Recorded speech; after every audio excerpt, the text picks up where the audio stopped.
Good morning, everyone. Sorry for the initial delay, some hiccups in starting.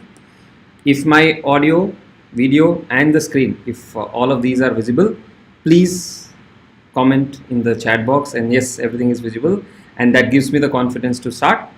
In the two sessions that we'll be having for strategic management revision, marathon revision, we will be covering all the concepts. We'll be covering some very important questions, some very important MCQ based case scenario questions, and get fully ready for the May 24 examination. By the way, how is your preparation going on amongst all of this elections hangama? I hope it's going on well.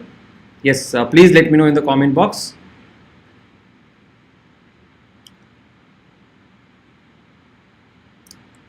Is the audio video clear? Yes, Dinesh, good morning. Anu Bakar, good morning. Lalita, good morning. Good morning, everyone.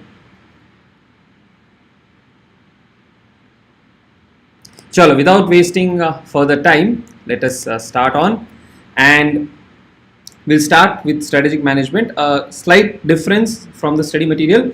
We have one more chapter in between called business environment. Then we will do the internal environment, then the external environment, and the remaining two portions. Right. Today we'll try to cover as much as possible till 9:30, and then subsequently, most likely either on a Saturday or on the coming Monday, we'll have the next session. Okay. So before I begin on what to prepare and the content part of it, a few things I would like to like you all to keep in mind is that SM, though we call it theory, it is theory plus also practical application, that all of us know,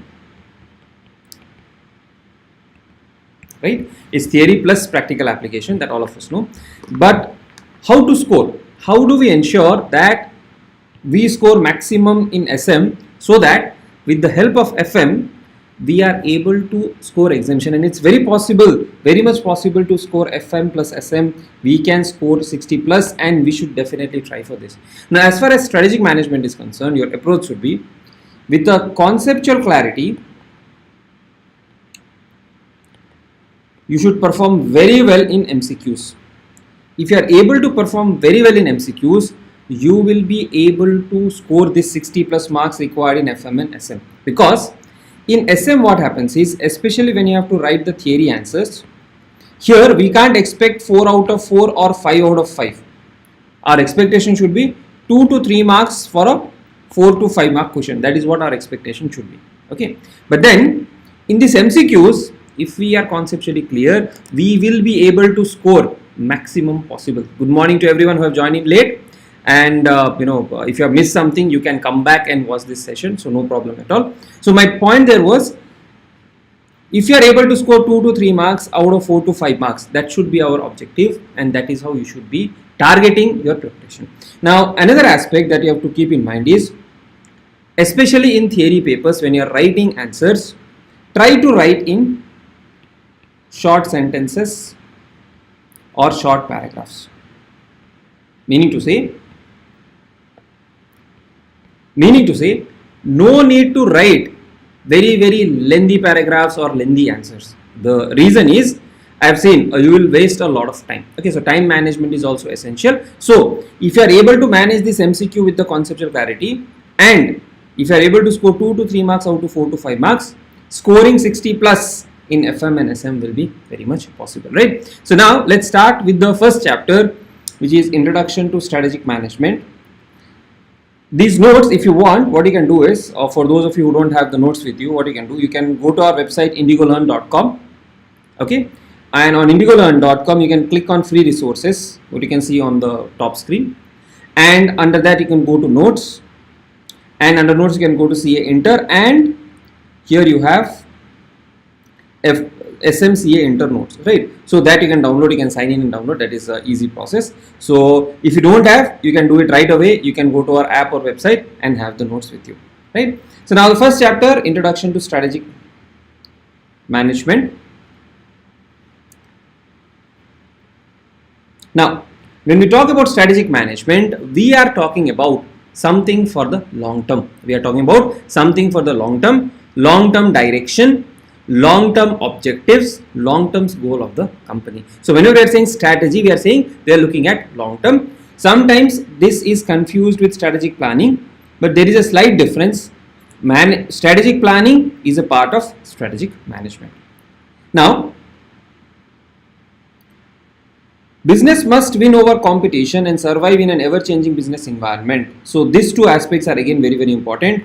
You have to look at competition. So whenever we talk about strategic management, we are talking also about competition, and there is a lot of focus, a lot of emphasis on the competition part, right? So strategic management, very important part that is played is competition. And next thing is changes in business environment. That is why if you come back to the thing, you have a lot of focus on environment. We have to work within this environment, and then based on the environment, competition and all, we have to select our strategies, right? So two important terms here. We have to win over competition and we have to survive in an ever-changing business environment. Means businesses function in an ever-changing business environment. We also call it to be a dynamic environment, right? Now, what is the objective of strategic management? Could be a 2 marks question or could be an objective type question. To create competitive advantage so that company can outperform the competitors in order to have dominance over the market. So what is the objective? One objective is competitive advantage. Second objective is to guide the company successfully through the changes in environment. So now environment keeps on changing. Now what type of environment keeps on changing? We'll understand subsequently that political environment is there, legal environment is there, economic environment is there. Environment keeps on changing. And when the environment changes, how should we navigate through the environment? Now just side discussion for us. We all were expecting that exams will be held in June, most of the cases, right? But now examination will be held in May. So there is a change in the external environment, because of which our strategy has to change. Same way for businesses also. You have to create competitive advantage and you have to guide the company through the changes in environment. Objectives of strategic management or objectives of strategy.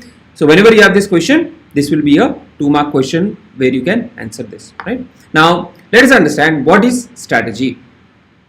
Strategy relates to the ways the business decide to respond to dynamic and hostile external forces while pursuing their vision, mission and ultimate objective. This is one definition.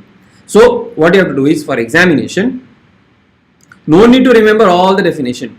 Whichever definition you feel you can remember, you can go ahead with that, right? So here strategy refers to the way the business decides, our choice, to respond to the dynamic and often hostile external forces. External forces means your external environment and your competitive environment while pursuing their vision, mission and objective. So on this we have a separate discussion subsequently, right? That is the first thing. Or the best definition I understand for examination purpose is this one and this one. Strategy is a long range. Whenever there is a question on strategy, always remember it is for long range. It is not for short term. It is always for long term purpose. Long range blueprint of an organization's desired image. Desired image means what it wants to be in the future. I want to be the largest company in the future. I mean the company. We want to be the best enterprise. We want to serve our customers. Whatever you want to do. What is the desired image, which we also refer to as vision. Direction. In which direction do we want to go? Do we want to go online or offline? Do we want to go, for example, in the automobile industry, electric or let's say fuel based or hybrid cars? And destination. This is our end goal. So what it says is it's a long range blueprint, long term, for its desired image, vision, direction, in which direction we want to go, and destination goal. So here also we had objectives, vision, mission. Here also we had similar things. And it tells us of what it wants to be, what it wants to do, where it wants to go. What it wants to be, vision, what it wants to do, mission, where it wants to go, your goals and objectives. So in both the definitions we can find similarities. This is another aspect where we say strategy is a consciously considered, means it does not happen by chance, not by chance. Again a possible question for an MCQ, can strategy happen on its own or can strategy happen by chance? So that is one thing. It is consciously considered, means it happens by choice. Flexibly designed. Flexibility means we keep on changing as per the new requirements, as per the new things happening in the environment. of corporate intent and action to mobilize resources, man, machinery, technology, and all of those things, to direct human effort and behavior, to manage the human resource, to handle events and problems. If something happens, then how do we handle that?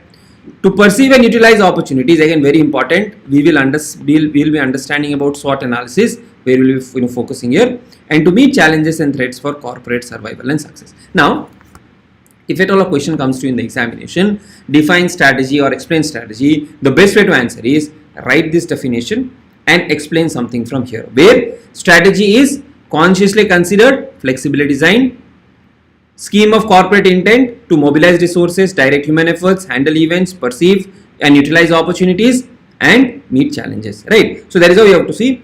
Now, a lot of times students get concerned that, sir, do we need to remember? If you are able to remember the names of these authors, no problem. If you are not able to remember the names of the author, don't break your head. Okay, that is one thing I would like to tell each one of you, because at the most you will lose 1 or 2 marks because of this. In the tension of remembering names, you will lose out on other topics. So we have covered what is the meaning of strategy, and the next part, and whenever we talk about strategy, one more thing what you have to keep in mind is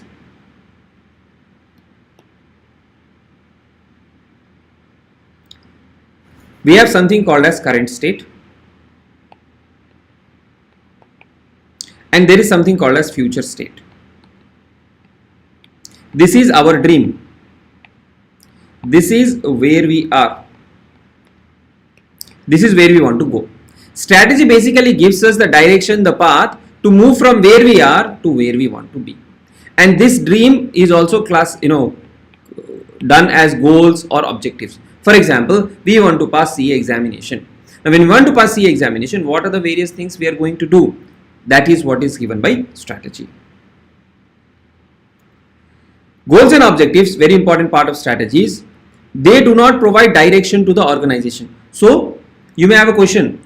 Do goals and objectives provide directions to the organization? No. What provides direction to the organization? Strategy provides direction to the organization. An organization needs direction and focus, and strategy provides a direction to achieve the goals and objectives. So, there could be some conceptual question, or there could be some 2 mark or 3 mark question saying, are goals and objectives sufficient? In that case, you have to say goals and objectives are required. They tell about the end objective or requirement of the entity, but they do not provide direction. Where organizations need direction, we need strategy which will give us directions to achieve our goals and objectives, right? So far I think it's a simple thing, nothing complicated. Just let me adjust my camera slightly.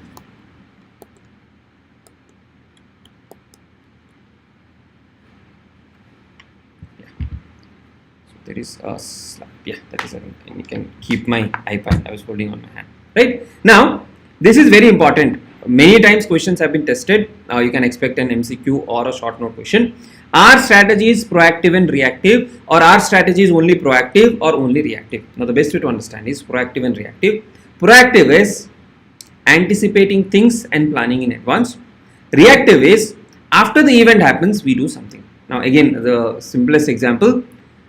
Proactive, elections were there, we were being proactive, but and I had also been telling to students that though there are chances of examinations to be held in June, we should consider that as a buffer period. So proactive would have been what? Consider that May exams will be held, and if we get additional time, we will revise extra.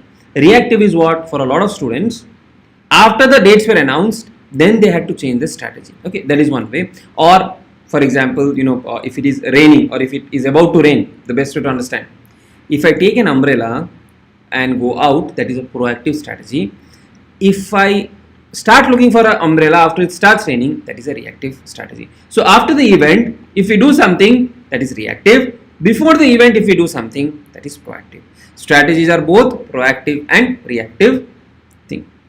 So why is it proactive? Proactive because of the proactive actions from managers to improve the company's market position and financial performance. So every organization, what they do is they will start planning in advance. See, the entire strategic management concept, if you look at, that is about planning in advance, executing in advance, right? So that is why it is a proactive strategy.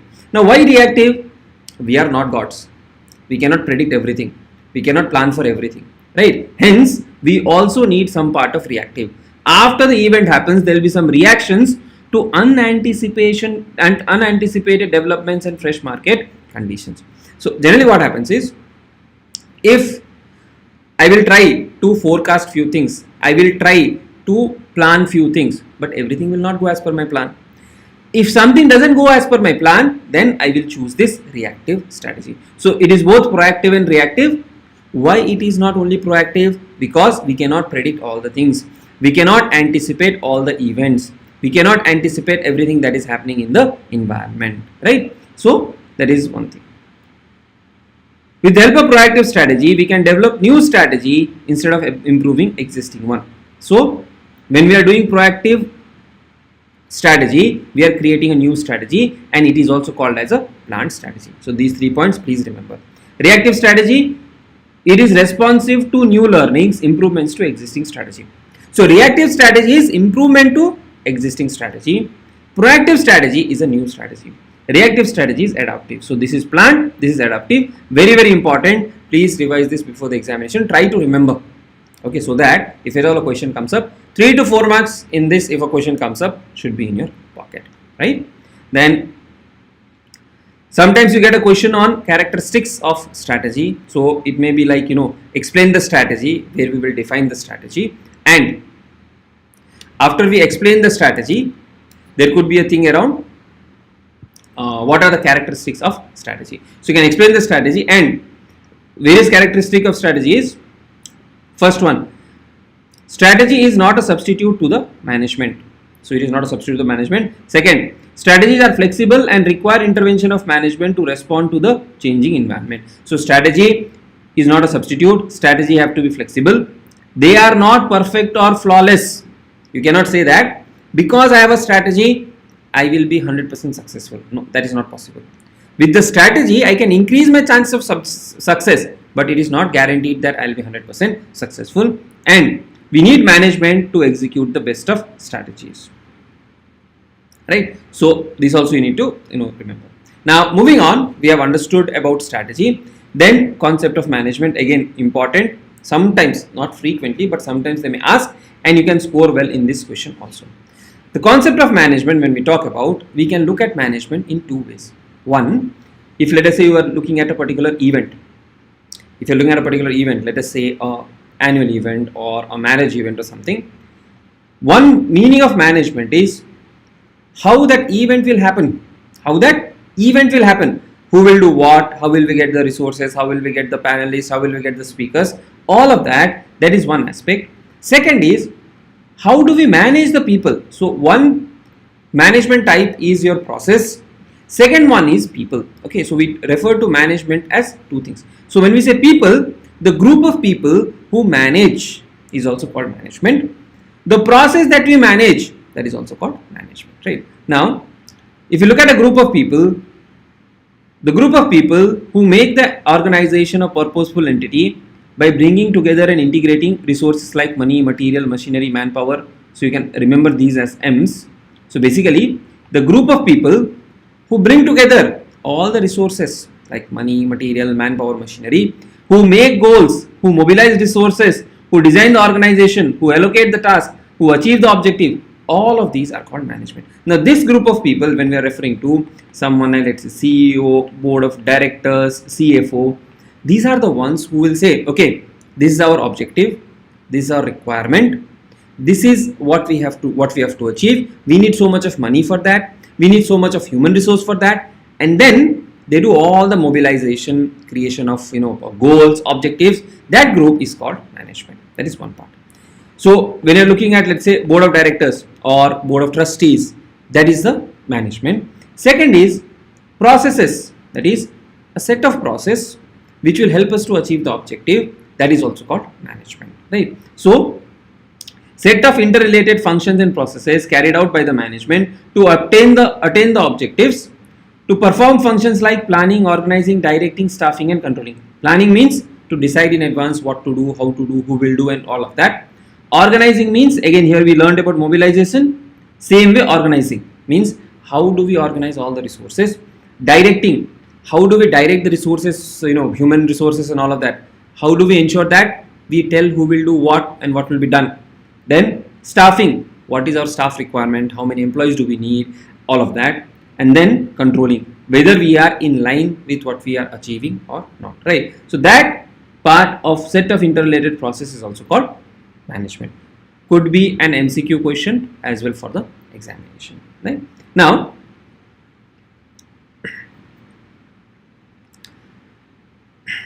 moving on to strategic management. So whenever we do management for or form strategies for long term, when we form vision, mission, objectives, when we provide direction to the organization for the long term purpose, that forms a part of your strategic management. A managerial process of developing strategic vision, setting objectives, crafting strategy, implementing, evaluating, and initiating correcting adjustment. So this, if you see, is nothing but your index. Create strategy, your vision, mission, objective, implement, evaluate, and take corrective actions. Right now, companies operate successfully by creating and delivering superior value to the customers, by adapting continuously to the business environment, catering and delivering to the targeted customers, and developing a long-term strategy. Again, something pretty similar to why do we need strategy, and here we will have specific aspect on this is again very important, importance of strategic management. Sorry, importance of strategic management. Now, if you look at importance of strategic management, how does it help us? So two things that you have to keep in mind always is when we talk about importance of strategic management, one is your environment part, another one is your competition part. So helps the organization to develop core competencies and competitive advantage. So what do we get? We get core competencies, competitive advantage, and we help them. It helps them in working with and changing environment and shaping it. So basically what are we doing? One is getting core competencies, another one is competitive advantage, and it helps us to work or adapt with the ever changing environment, right? So see, the wordings can be different. You can say it helps if for example you get a question in the exam, what is the importance of strategic management? Strategic management helps the companies to gain competitive advantage. Strategic management helps the companies to build core competencies. Strategic management helps companies to navigate through the changing environment, right? So that is one thing what you can have for importance. That is the initial part. Out of these many points, you can remember some 6 to 7 points if at all you get a longer questions. Let's say a 5-mark question. In 5-mark question, if you had only 2 points, you will not get 5 marks, right? Anyways, out of 5, you will not get 5. Out of 5, best case scenario, you will get 3, not more than that. So don't expect in theory papers that, sir, I have written perfectly, I have written the same study material language, we know how corrections happen, right? So we should not over expect. So that is why it's important that you attempt. So for example, if you are writing a theory paper of 100 mark, it is important that you attempt 60 to 65 marks properly. A lot of students, what they do is they attempt 40 marks and they think out of this 40 marks they should get 30 marks. This will not happen. Very, very difficult, very, very remote chance that you will get 30 out of 40 or 30 out of 50. But sir, we wrote perfectly. I know you wrote perfectly. If I have to tell you, in my CA final, I got 44 out of 100 in one paper called Information System Control and Audit.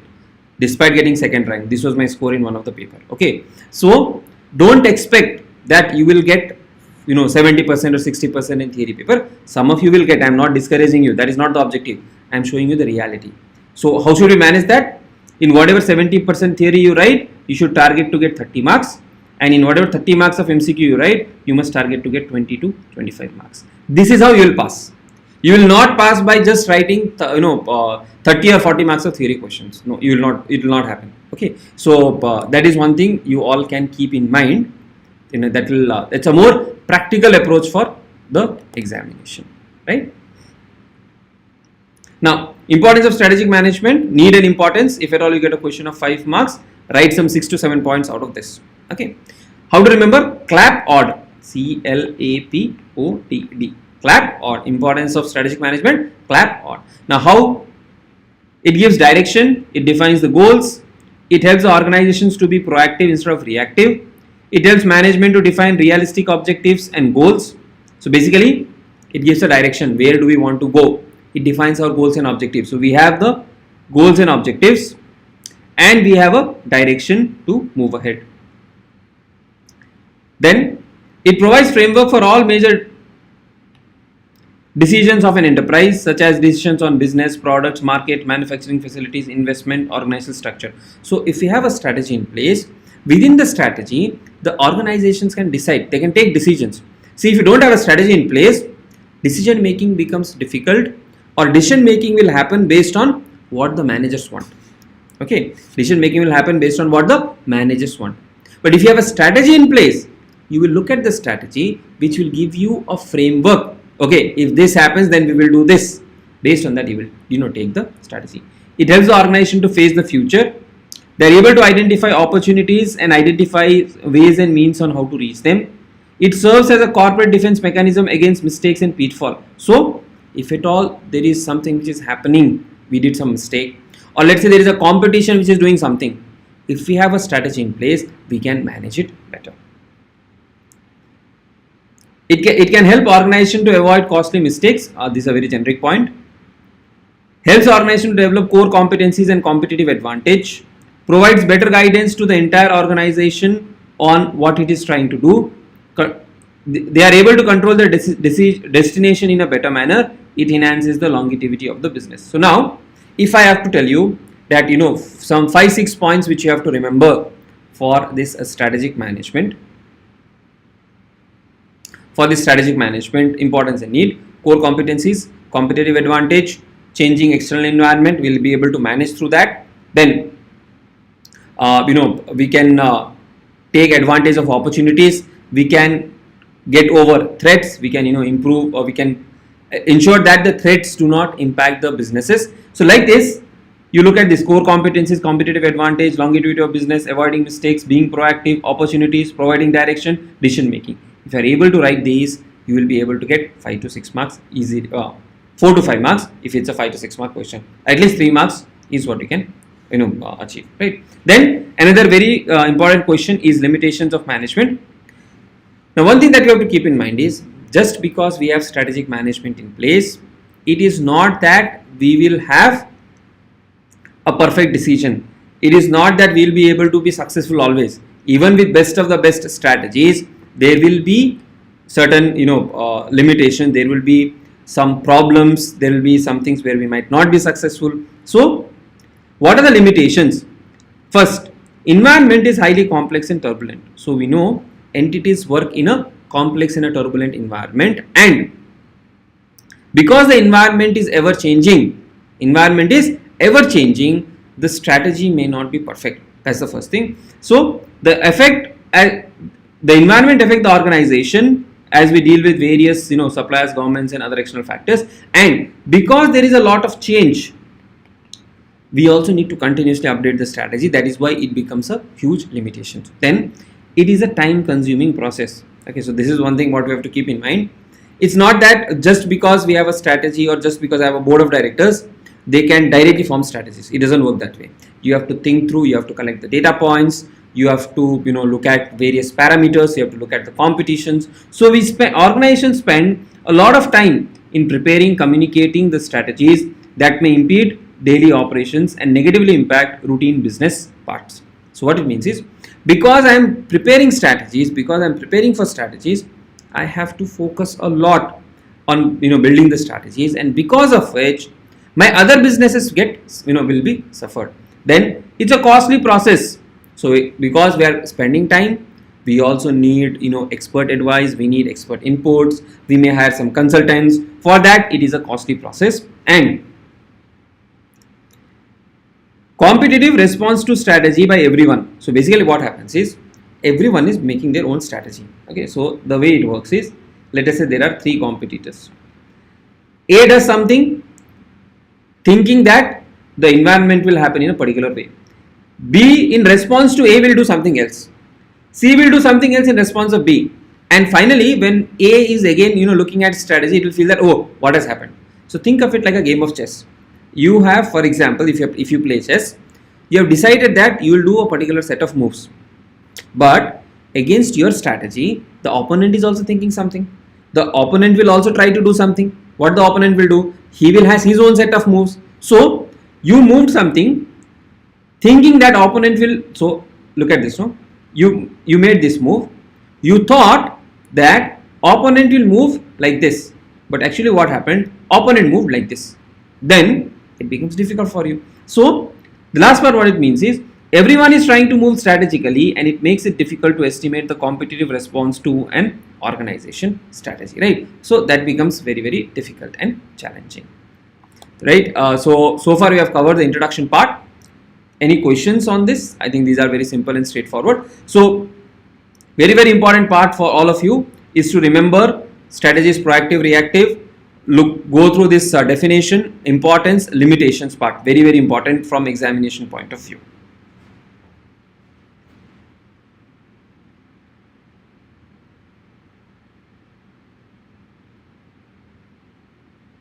Okay, just sip some water.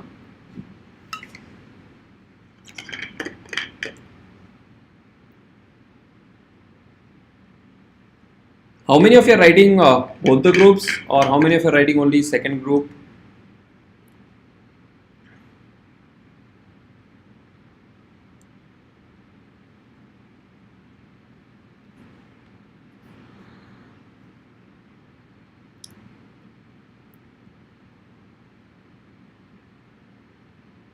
Guys, you can respond in the chat box, no, so that I'll know that you are actually there, and it helps me understand as well.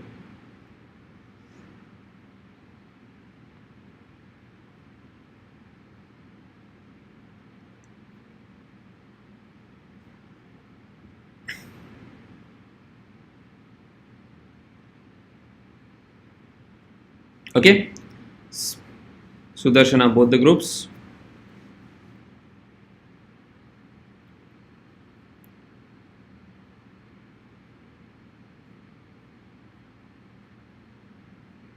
Neelam also both the groups. Okay, I hope those of you are writing both the groups, your preparation is in full swing.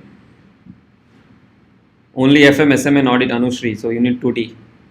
5 and 6 group 2, good. So you need 2D, 50 each, or 40, 60, whatever you do. That will, it'll be slightly easier for you guys to practice. You have a lot of time, elections gap also, so that should not be a problem. Okay, now moving on, strategic levels in the organization, not very important, but sometimes they do ask questions. But from an understanding purpose, we need to understand this. Okay, so whenever we look at levels in the organization, there are 3 layers. Okay, so you have something called as corporate level management, business level management, and functional level management. Corporate level management is the top level management, highest in the hierarchy. These are the ones who are responsible for strategy formulation. Okay, so corporate level strategy are formed, or the strategy for the company as a whole is formed at the corporate level management level. Topmost, this is the topmost management. Now whatever strategy they form, it will be translated or passed on to this business level management. Now business level management means these are the ones, for example here, they are responsible for a particular business. Let us say, if I give the example of ITC, just for example, FMCG business, let us say this is a hotel business, this is the cigarette business, this is the paper business. Okay, so there are 4 businesses. The corporate level management will decide that ITC as a whole, for example, recently they decided they will demerge this hotel, or they will pass on a part of the hotel to a separate entity. So that is taken at the top management level. Okay, that is called the corporate level management. Then the strategy of the corporate level management, whatever they form, whatever the vision, goal, mission, objective, whatever they have, that is translated by these respective business level managers who is heading each of this business, that what do they need to do in each of their business. Please understand, each business is different. FMCG is different, IT, the hotel is different, cigarette business is different, everything is different. So they will decide, or they will form smaller level strategy or mid-level strategies based on the overall corporate strategy. Then under each business we have functions. Functions means, if you look at any business, okay, for those of you who have not yet started articleship and all of that, if you look at any business, you will have something called as procurement. You have to purchase things, you have to sell the goods, there will be manufacturing process, there will be, you have to recruit people, you need money. All of those are called functions. Okay, so that's why you have the finance function. you have the marketing function, you have the sales function. And please understand, marketing and sales are two different things. Okay, so you have marketing functions, you have sales function, you have operations, you have production, you have human resource, you have information technology. All of those are called function level management. So to achieve the business goals, they will have, or you will create something called as functional level strategy. Earlier we used to have specific chapters on what is the corporate level strategy, what is the business level strategy, what is the functional level strategy. Now they have reduced the content of that, but nonetheless, for you to understand, these are the three levels. You also call it the top level, mid level, and bottom. Not exactly bottom, but slightly below that. Or they also call this business level management. This is the strategic, this is the tactical, and this is the operations level. So you have these three levels: strategic level, business level, and functional level. Now, what do? At the strategic level or the corporate level, the role is to oversee the strategies for the whole organization. So here we are saying, for the company as a whole, what is our strategy that is decided at the corporate level, or the board of directors, or CEO, or the chairman level, right? At the department head, business head level, or you call them general managers, what you will do is, this strategy, you will translate this general statement of direction and intent into strategies for individual business. So, for example, ITC says, we want to be the largest, let us say, company, or we want to double our market value, just for example. That is the general direction of the company. Now, how do we achieve that? They will go down and they will break down into activities which can be conducted. So that is done by department, business heads, and general managers. Then the third level, that is finance managers, employees, executives, etc., they are responsible for specific business function. So they will say, broadly, we have to go in this direction. They may decide how will we go in that direction, what all we need to do. They will actually take them. So this is also called as the executive, the level that executes. Now, some activities for the corporate level, they will set the vision, mission, deciding business. So very important part, which businesses should we be in, which businesses should we acquire, mergers, acquisitions, all of those things are done at the board of directors and chairman level, or the corporate level. For example, if one business has to acquire another business, then that thing happens at the a corporate level. Okay.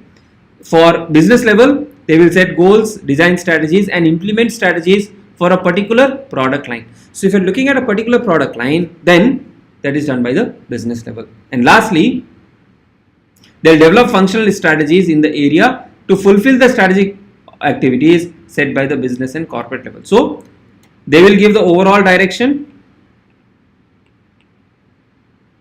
they will give direction for specific business, and they will do the execution, right? Very important, you have to you can keep it in mind. Then so this relationship and all we'll understand when we do the organizational structure. Okay, that is where we'll be understand that this non-profit organization, it's not very important from examination point of view, because they have not given a detail in the study material, just that they have mentioned in the summary that strategic management is also required in government and non-profit organization. So that much, if you remember, it is more than sufficient.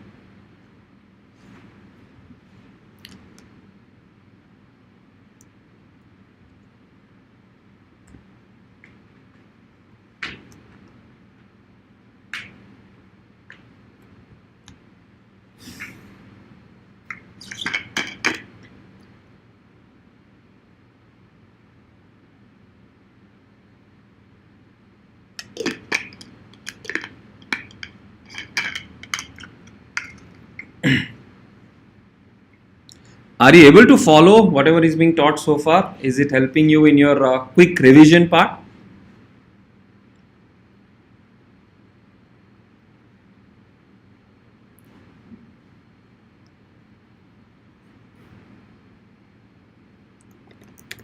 And any specific requirement or any specific area which you want me to address as I am taking this revision, if you give that input, I will incorporate that in my session as well, so that it will be helpful for you when you are revising for the examination. Anything specific you want me to incorporate as a part of the thing, we'll do that.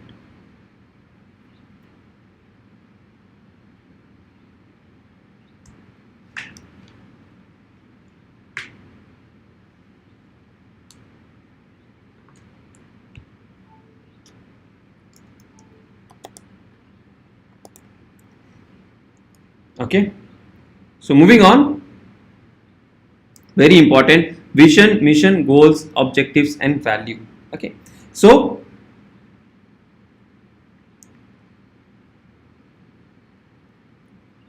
we understood about SM. Now we'll cover all the chapters, so chapters wise don't worry, we'll cover all the chapters. We talked about strategic management. There is a thing that we need to also understand between strategic planning and operational planning. Okay, so strategic planning is the process of determining resources required to attain the objectives for the firm and formulation of policies to govern the acquisition, use and disposal of resources. So when we talk about strategic planning, what are we saying? See, strategic management is overall, this is my direction, I have to I have to reach this particular destination. That is a strategic management. Now I have come to planning stage. What resources do I need? How much of money do I need? What kind of people do I need? So what are the resources that are required to attain the required objectives for the firm and formulation of policies to govern acquisition, use and disposal of resources. That is what is called strategic planning. So for example, how much of money do we need? This is a part of your overall strategy, right? Then what is operational planning? Operational planning is something where you will break down the strategy and you will implement the strategy. So strategic planning is long term, operational planning is short term. This is done by top management, middle or lower management. That gives overall direction to the business. It is restricted to a particular strategic business unit or product. This we'll understand more in subsequent chapter. It is a foundation for operational planning. It is derived from strategic planning. So this you can expect for 2 to 3 marks. Difference between strategic planning and operational planning, right? Then strategic decision making. See, the terms, we do all of these in day-to-day life. Planning we do in a on a day-to-day basis. Decision making we do on a day-to-day basis. When we involve strategy, when we involve long-term thinking, when we involve corporate, then it becomes strategic decision making, right? Decision making is a managerial process of selecting best course of action out of several alternative courses for accomplishing organizational goals. So for example, if a company wants to grow its market share from 10% to 20%, this is the objective. How can we achieve? One is called organic growth. We can grow on our own. Second is called you can acquire another entity by merger and acquisition. So that will help you to improve. So what is to be chosen out of given course of action? That is what is called as strategic decision making. So strategic decision will help us define the business. What is our business? What business do we be in? What are the products to be handled? Which products are we handling? What are the markets we are into? What are the functions to be performed? And what are the major policies? So this is what is strategic decision. What business, what products, what market, and what are the various functions to be performed. That is why if you see all companies, for example, I keep on giving this example, Tata so far is not there in the two-wheeler segment. It's also in the automobile industry, right? So which products can we handle? What is the definition? What are the markets to be served? All of those things are a part of strategic decision making. This is very important. Major dimensions of strategic decision. It requires top management involvement, commitment of organizational resources. Top management involvement means it is done at the corporate level. Commitment of resources. Once I decide on a particular strategy, this commitment of resources is also required. Consideration of factor in the external environment has an impact on the long-term prosperity, future-oriented and multifunctional and multi-business consequence. So this is one thing, again, you can mark it as important for examination. Sometimes they may ask, they'll give a case something like so and so is a manager or a manager in a company.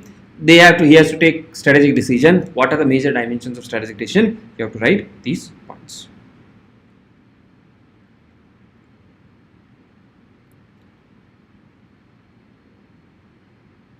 Then the next important part is strategic intent. Intent means what is the intention, what we want to do, why we want to do, That is what is called strategic intent. So intent defines why the company is in existence. It provides a sense of destiny, direction and purpose. Why they want to do represents the strategic intent of the firm. So what is my intention? Why do I want to do something? That is my strategic intention. Now, vision, mission, goals and objectives and values. These are very important part of our strategic intent. Okay. So sometimes they may give a questions where they may ask you to even draft a vision statement. Now, when you have to draft a vision statement, what are the things you need to keep in mind? When you have to draft a mission statement, what are the things you have to keep in mind? That is what we will be understanding. What is vision? Vision is a roadmap of the company's future. So vision always is future oriented or dream. Okay, future oriented or dream.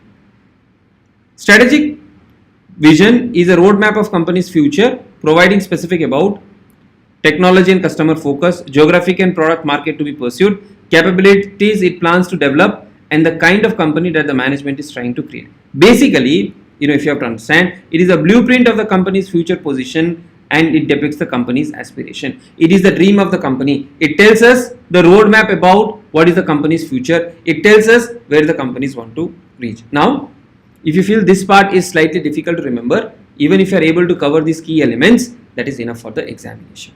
Okay. Now, what are the key elements? Where we want to go? It talks about the future. It must be inspiring. So, when we look at the vision, it should be like, for example, vision for a student. I will pass with, let us say, 60% plus marks. Okay. It has to be aspirational. Instead of saying I will just pass, it has to be aspirational. Then it should be bold and challenging. It should show the core value. Creative. It should be broad. And it should create enthusiasm amongst the members of the organization. So, when we talk about vision, when you look at the vision statement, companies tell things like, we will be the largest company. Okay, so such kind of things are what are considered by companies when they talk about vision. So we want to be the largest, we want to be the best. It has to be clear, it has to be motivating. So employees must they must have a lot of enthusiasm. Okay, so all of these things are elements of vision. So if you look at the vision, Google, to provide access to world's information in one click. It is more general, it's not very specific. Transnationally competitive financial conglomerate, to be the world's largest accounting or leading accounting body. So this is what is the vision statement, which talks about dream. Where do we want to go? Where do we want to reach? It must be inspiring. It talks about future state of the company.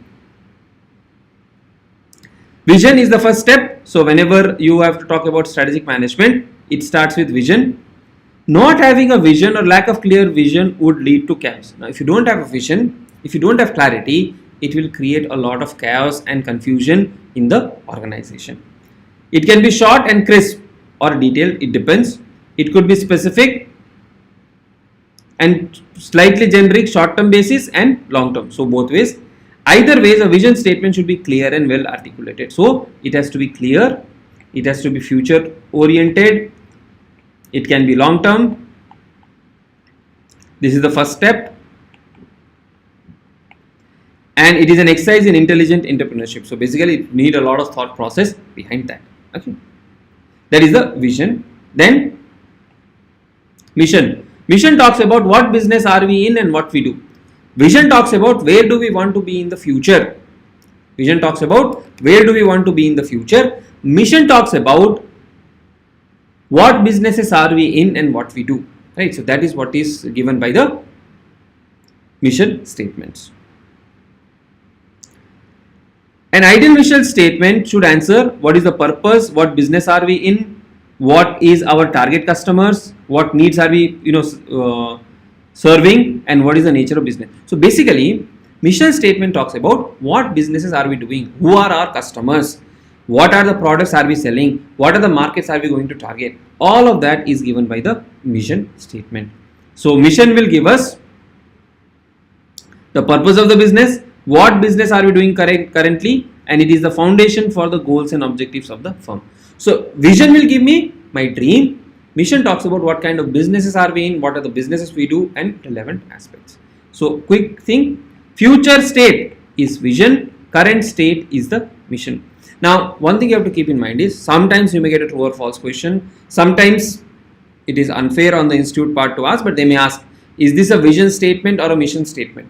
There, if it is talking about current aspects, then you will say it is a mission statement. If you are looking at the futuristic part, then you will say it is a vision statement.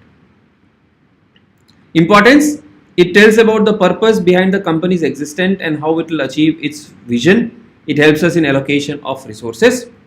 Feature of mission statement, it has to be precise, clear, distinctive, motivating, feasible. Same thing also we understood similar things on vision.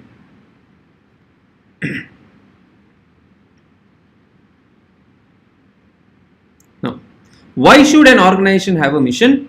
So that you have a purpose. Unanimity means there is a consensus of purpose, a basis for allocating organizational resources, motivating the use of organizational resources. Basically, it helps us decide what is our purpose. How do we allocate organizational resources? Establish a general tone or organizational climate to suggest a business, like what kind of businesses are we doing, how aspirational is it. It's a focal point for those who can identify with the organizational purpose and direction. So when you look at the mission statement, so if you come back here and see, to explore and exploit all available and potential opportunities whereby newer avenues for professional development and growth may be assured for the institute members. So this basically tells us what is the institute doing currently, right? So that tells us, and the thing has to revolve around that mission statement. To facilitate the translation of objective and goals into a work structure involving the assignment of tasks to the elements in the organization. So mission statement will actually help you break down whatever are your goals and objectives into actionable points. To specify organizational purpose and the translation of these purpose into goals in a way that cost, time and performance parameters can be assessed and controlled. Not likely that you may get a direct question on this, but still, why do we need to have a mission? First, unanimity of purpose, standard for allocating organizational resources, set the general tone for the organizational climate, identify with the organizational purpose and direction, translation of objective and goals, and specify the organizational purpose and translation of this purpose in a way that cost, time and performance can be assessed and controlled. So again, so we have some 3, 6, 7 points. 4 to 5 points you must be able to recall and write in the examination. Okay. Goals and objectives. So we spoke about vision, we spoke about mission. The next part is goals and objectives. When vision is broken down into small measurable targets, they are called as goals and objectives. Now, goals and objectives are similar. They are generally considered to be similar, but goals are open-ended. Objectives are close-ended, that are precise and expressed in specific terms. Now, my goal is to become a chartered accountant. Objective, my objective is to become a chartered accountant with so many marks. Okay, something like that. But still, goals and objectives are to be read or are to be understood together.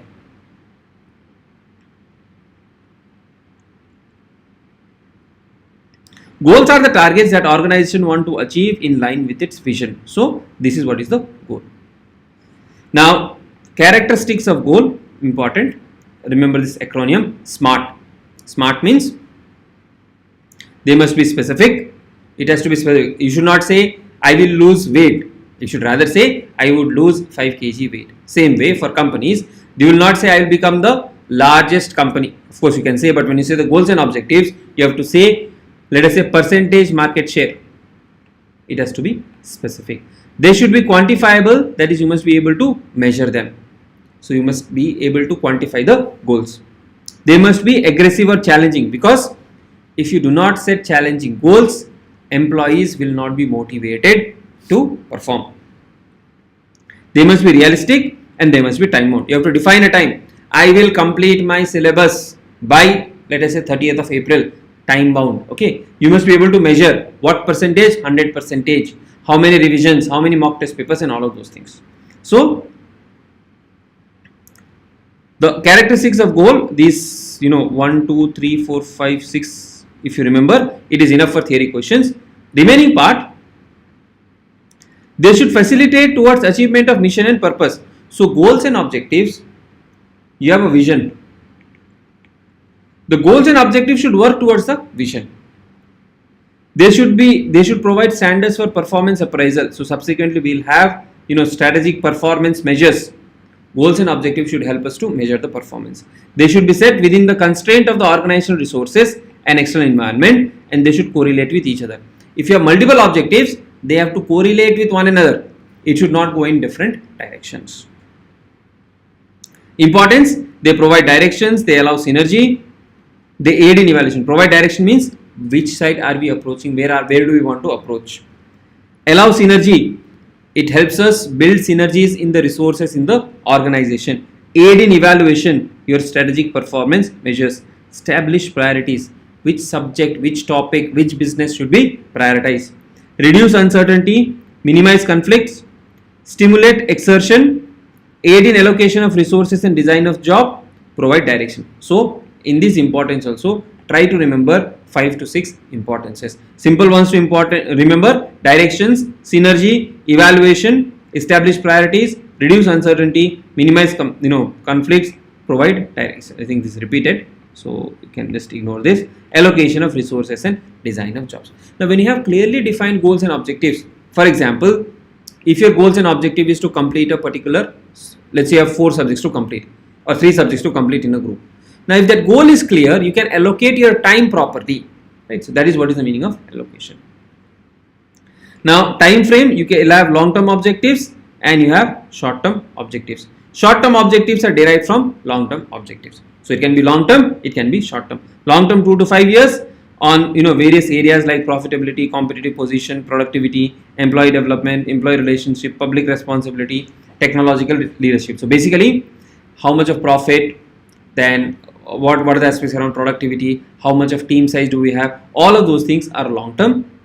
Short-term are derived from long-term, generally from 0 to 3 months, you can say, to up to maybe 1 to 2 years, but generally less than 1 year. This also can be called as operational objectives.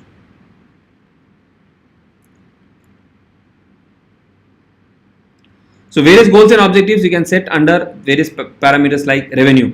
How much of revenue do we want to achieve? What should be our profitability, earnings per share, market price, competitive position, diversification, CSR, employee development, financial issues. All of those things can be areas in which you can set goals and objectives, right?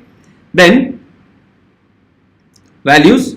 Now when we talk about values, it is about the principles and beliefs that shape an organization culture, decision making and overall approach to achieving its goals. These values help define the company's identity, influence its strategic choices and can have impact on the success. So what the company can do, what they cannot do, that is given by values, right? In families you have certain value systems. Same in companies also you have value system. For example, can we give bribes? Yes or no? That is a value system in place. So some components of value system: integrity. Integrity is something to do with honesty. Trust. There is a difference of integrity and trust. When we say integrity, we are looking at the organization is honest. Okay. When we talk about trust, that means you can trust the business. The communication within the business is open and transparent. Then accountability.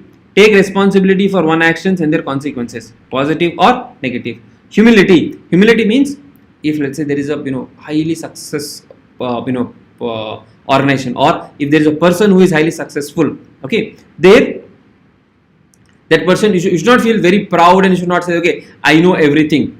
Okay, so that is one thing you have to understand, and also acknowledge that organization is actually working together. So when we say humility, basically not being self-centered or accepting others' point of view.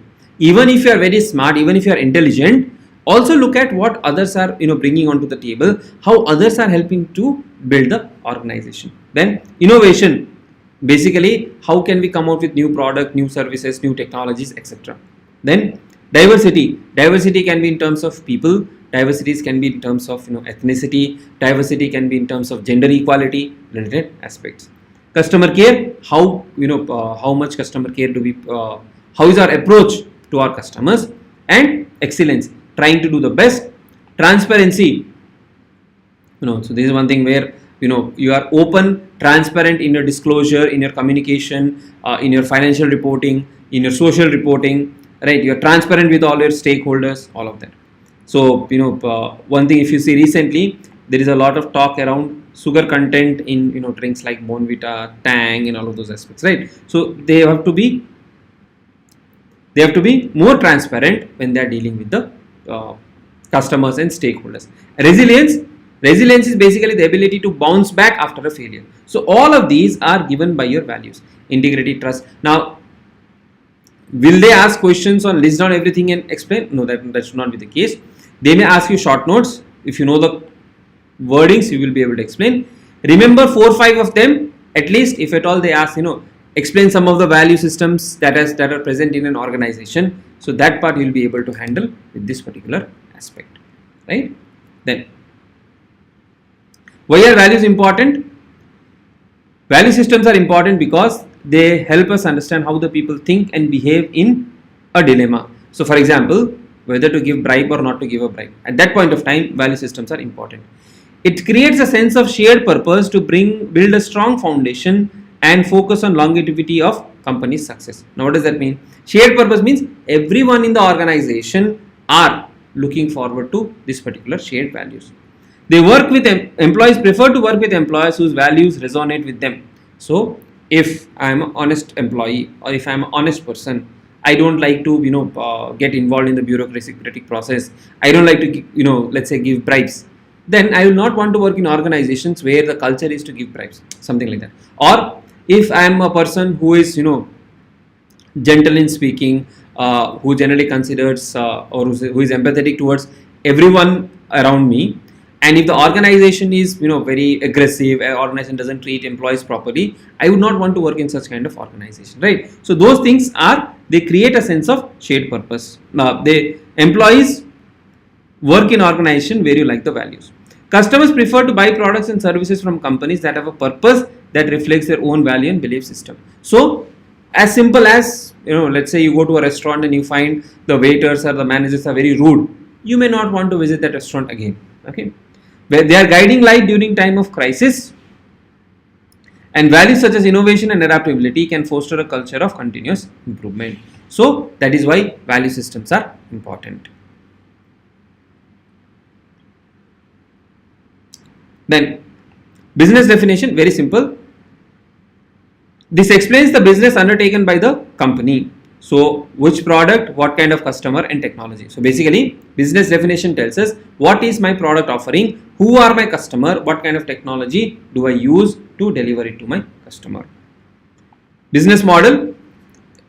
Business model means basically how will I make money, how will I generate revenue from my business.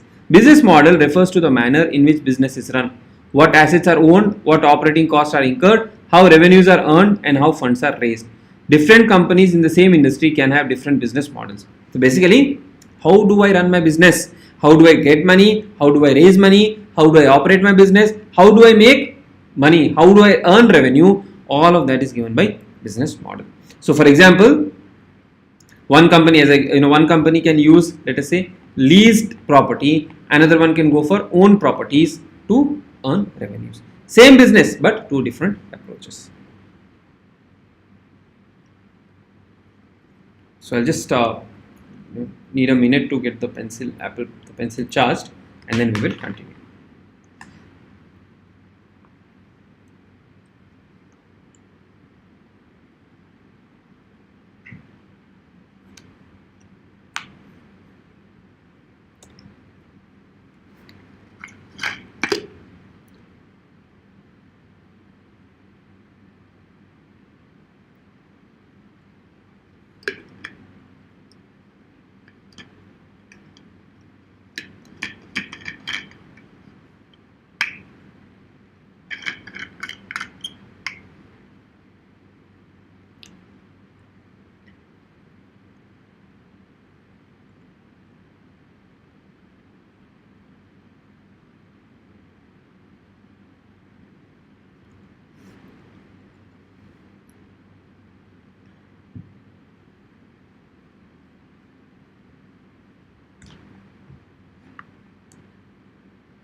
Now moving on to the next aspect, which is strategic management process. So we have understood about strategy, strategic management, vision, mission, goals, objectives, value system, etc. Now this is the process. Now process is simply these 5 steps. Okay, what's the first one? Identifying the vision, mission, goals and objectives. So you have to decide what is my vision, mission, goal and objective. Define, that is basically your strategic intent. Then environmental analysis and organizational analysis. What happens in the external environment, what is there in the internal environment. Then what happens is, after you do this analysis, we come up with something called as strength, weakness, opportunities and threats. Then based on this SWOT, based on our vision, mission, goals and objectives, which we'll be understanding in subsequent chapter, we formulate the strategy. What is the strategy we'll take? Then we implement the strategy and then we move to the evaluation and control. Means you form the strategy, you implement the strategy and continuously check whether we have been able to achieve our objectives or not.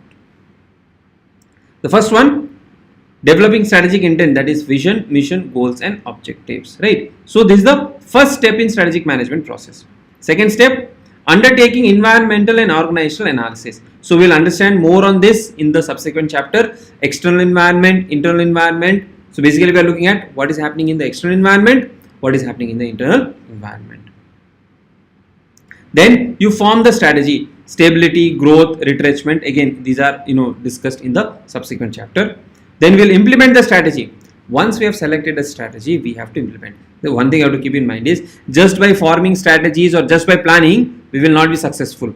We have to take actions. We have to take actions and we have to implement them. Okay, that is very, very important. Right, so then we come to implementation of strategy.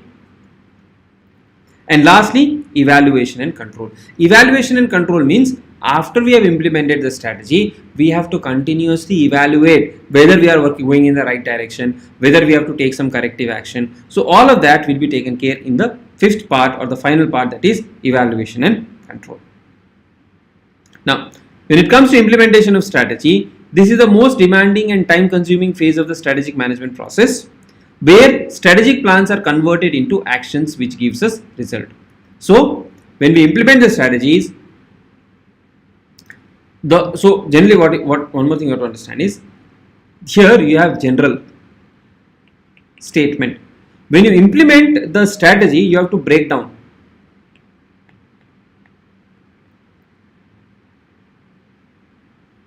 You have to break down, right? Now what do you have to break it down to? You have to break it down to something which is actionable.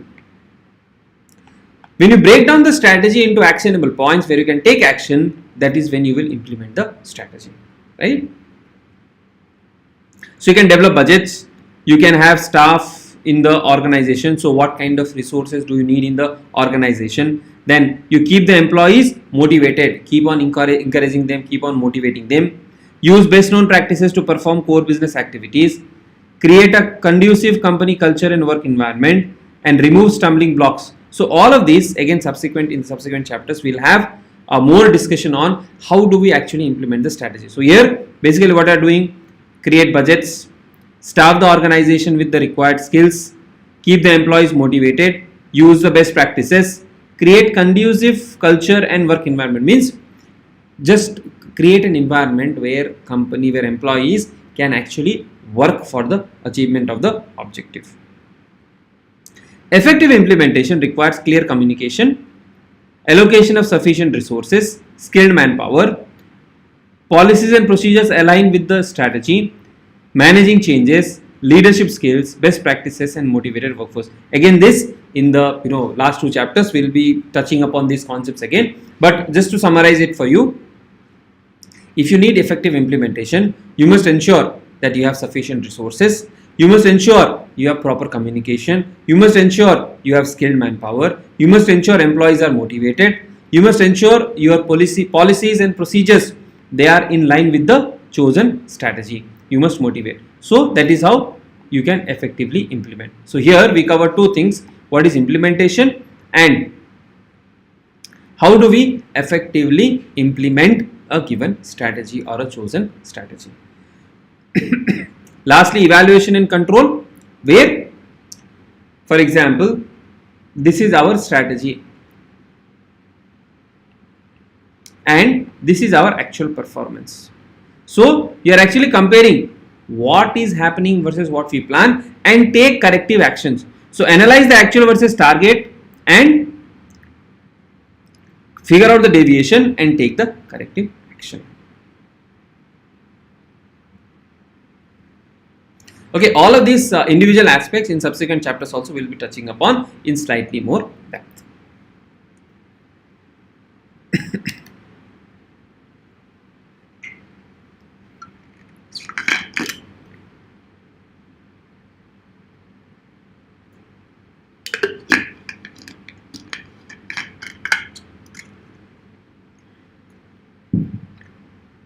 Then one very important aspect is strategic uncertainty. Uncertainty means, see, we will evaluate external environment, we will evaluate internal environment, we'll figure out what is to be done, we'll figure out what are our resources, everything. But then there is a lot of uncertainty element. For example, a war can happen. For example, COVID can strike. Anything can happen, right? For example, CA exams may not be postponed or did not get postponed. So these are uncertainty. So strategic uncertainty refers to the unpredictability of future events and circumstances that can impact an organization's strategy and goals. It can be driven by factors such as changes in the market, technology, competition, regulation, and other external factors. So basically what we are saying is, in the external environment, there are some things which keep on changing. When there are changes in the external environment, changes in the competition, then that creates an uncertainty. Now, how to handle this uncertainty? This can be a question. Flexibility. So you cannot be rigid. Okay, if something is not working, you have to change. For example, if self-study is not working, you may have to take help of a coaching or a tuition, right? So what is the flexibility? The organization have to be flexibility. The organization should have flexibility in their strategy so that we can adapt to the changing environment. Or then diversification. Now sometimes what happens is, let us say you are operating in China. Okay, you are operating in China. Now there is some uncertainty because of the political environment. You start looking at other countries. Let's say you want to move to India, so that if at all something goes wrong with China, you are able to handle it well. Right? There's the second one. Then scenario plan, monitoring and scenario planning. That is basically have different scenarios. If A works, then what happens? If it does not work, then what do we do? That is the next part. Organizations can regularly monitor key indicators of change and conduct scenario planning to understand how different future scenarios might impact their strategy. So, if A happens or if a particular kind of situation happens, then what will be the outcome? If B happens, then what will be the outcome? That is what you have to consider. Then, building resilience. Resilience means strength to be able to move back or jump back from the failures. So organizations can invest in building internal resilience such as strengthening their operational processes, increasing their flexibility, and improving their risk management capability. So because of that, you can actually jump back quickly. That is what is called building resilience. So you are strengthening your operational process and also the financial flexibility. Money is very important. Okay, if the organization doesn't have money, they will not be able to survive. Collaboration and partnership. Collaborating with other organizations, suppliers, customers and partners can help them pool resources, share risk and gain access to new markets and technology. So what happens is, if there is a lot of uncertainty, then and you want to enter into new market.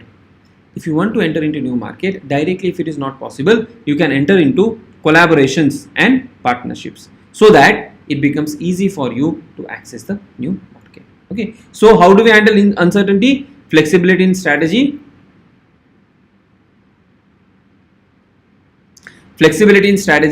diversification, scenario planning, building resilience, and collaboration and partnerships. Right. So this you can mark it as important. Right. Now we have come to the end of the first chapter. Do you have any questions from the first chapter, or do you want me to cover anything specific from the first chapter? If you want to score, as someone has asked, keywords are very, very important. That is why if you see, I have been highlighting the keywords. Wherever we are discussing, we are highlighting the keywords. Those keywords are important. Even if you are, again, if you are not able to score, out of 4 to 5 marks, you should finish it up in 1 to 1.5 page, write about 4 to 7 or 8 points to the extent possible. Okay, that is how you have to approach.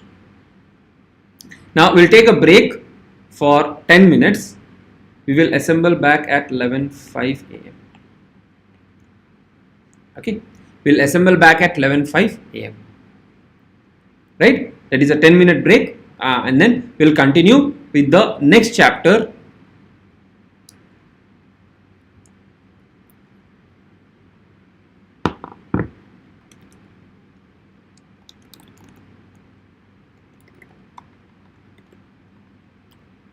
In the meanwhile, if you have any other questions not related to subject which you want to ask, general preparation things and all of that, that I can cover for a few minutes, and then we'll continue with the revision of the next chapter.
Welcome back.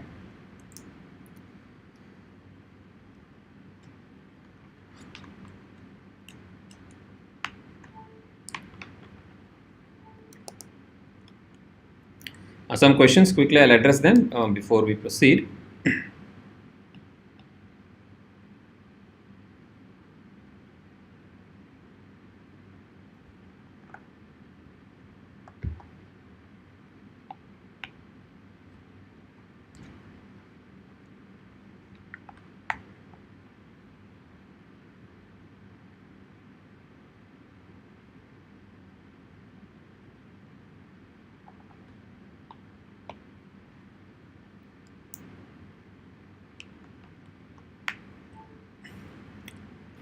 Law marathon, see, for most of the topics, it's already available. That can be used with the, that you can help you that you can use for revision.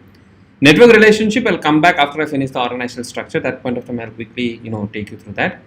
Can I follow ICA material? Yes, if you are comfortable with ICA material, you can definitely follow that. There is no harm in, following ICA material. Okay.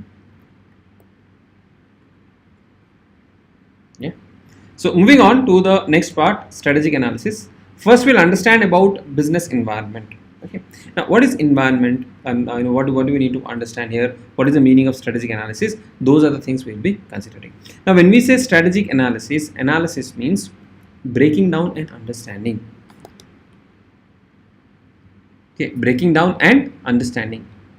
That is what is called strategic analysis. So, strategic analysis will do for internal environment as well as external environment.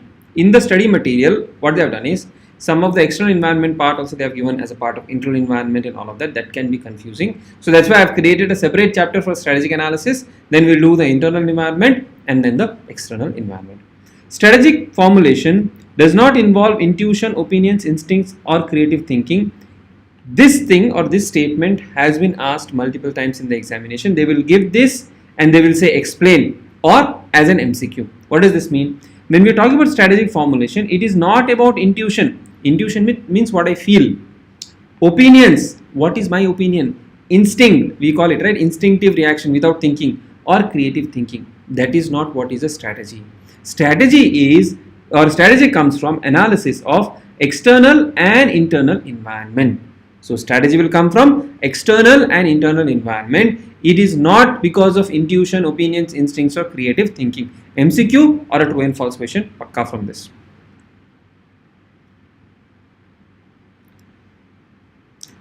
Now, when we look at analysis of a particular business, we will look at external analysis and internal analysis. External analysis is something to do with the external environment, and internal analysis is with the internal environment. Right now, what is external, what is internal, we will discuss it subsequently. So first thing is we will see what is our current position. We understood about mission, vision, goals, objectives, strategies. What is our current situation? Where do we want to go? Where do we want to reach? For that, what is the external environment looking like? What is the internal environment looking like? From that, we will get something called as strength, weakness, opportunities, and threats. After this analysis, we will be able to choose what is the type of strategy that we are going to implement. Okay, so generally how it works is, I am here. This is my environment. Considering the environment, there are some opportunities, there are some threats. Considering my internal environment, I'll figure out what I can do with the opportunity, and then I will take strategic decisions. I will implement the strategic decision, I will evaluate them, I will correct them, and again I will come back. Right?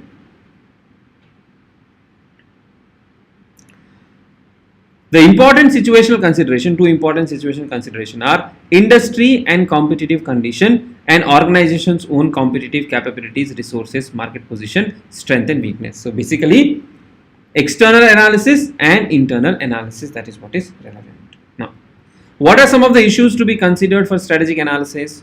Number one, strategy evolves over a period of time. Strategy is not something that happens on a single day. What happens is, over a period of time, over the last few years, companies would have taken multiple decisions. Based on the decisions, they would have received certain outcomes. So they will continuously keep on changing, improving, improvising and all of that. So it happens over a period of time. So whatever decisions you have taken in the past, whatever the decisions you will be taking in the future, that will impact and shape the strategy. Strategies are a result of a series of small decisions taken over an extended period of time. Small decisions what you have taken over a period of time can actually influence your strategy, right? And strategies is influenced by experience and has to be updated when results are seen. Let us say you have two choices, A, B.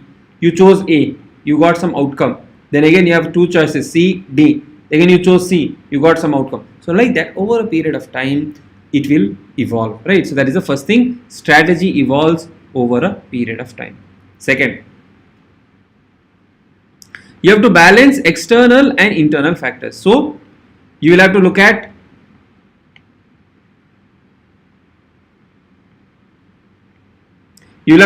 what is the external environment and what is the internal environment. That aspect also needs to be seen. So that will cover up when we do the strategic part of internal and external environment. From those pointers also you can include your answers here. Then strategic risk. Now what is the risk? See, I will evaluate the environment, I will check the external environment, I will check my organizational resources, I will see my vision. Based on that I will take some actions. Now there is a risk that the actual outcome is not what I have expected, or there is a risk that there is something else has happened in the external environment. There is a risk that competition has done something. So every strategy has a certain amount of risk. There could be a short-term risk and long-term risk. There could be an external risk. There could be an internal risk. So these four, or this matrix, what you need to understand when you talk about the risks. Sorry. Right now, what is the external risk? External risk is the risk that we had, or there was some error in interpreting the external environment. We did not check the external environment properly. That is why there was a risk. Okay. What is the internal risk? The organizational capacity and resources are unable to cope up with strategic demand. So we misread the environment. That is a risk, external in the short term. In the internal environment, there could be a risk that we don't have sufficient resources or capabilities to handle the changes or handle the strategy. Long term, there could be an obsolescence of strategy in the long term, meaning to say, in the longer duration or in the longer period, the strategy may be outdated unless you keep on updating. So you have to continuously update your strategy.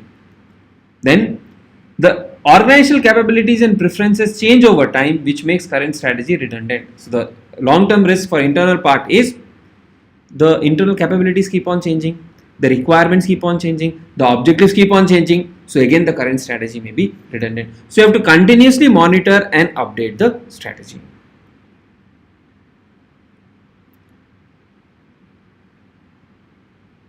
Now, when we talk about strategic analysis, we are talking about external and internal analysis. External is something which is outside, which is called the external environment, which is outside, that is the external environment. From the external environment, we will get opportunities, threats from the external environment. Means opportunities and threats, they come from external environment, they come from outside. What do we do with opportunities? We take advantage. What do we do with threats? We try to avoid the threats. Okay. Now, to evaluate the external environment, we will use the analysis called pestle analysis and competition. Okay. Internal analysis means something which is within the organization, our money, our financial resources, our human resources, our technology, right? That is what is internal. That is what is internal. Internal analysis gives me strength and weaknesses. External analysis gives me strength and opportunities. External analysis gives me opportunities and threats. Internal analysis gives me strength and weaknesses. Now, business environment is basically the environment in which a business functions, which is a highly dynamic, evolving, and we need to find unique strategies to stay competitive and succeed. External environment affects the internal environment of the firm. So basically, because the environment, in the first chapter also we discussed, the environment keeps on changing continuously. Because the environment is changing continuously, our strategy must also be updated. So in order to remain competitive and to succeed in the business environment, we have to continuously update our strategy. The objective of our strategy should be to generate competitive advantage, to increase the market share and beat the competition. Always when you are working also, please understand, beating the competition means not literally going and beating the competition means winning over the competition, winning over the market share. That is what is the objective of the competitive strategy. Okay. Now, any business, if you see, this is the internal environment and this is the external environment. Business continuously interact with the external environment.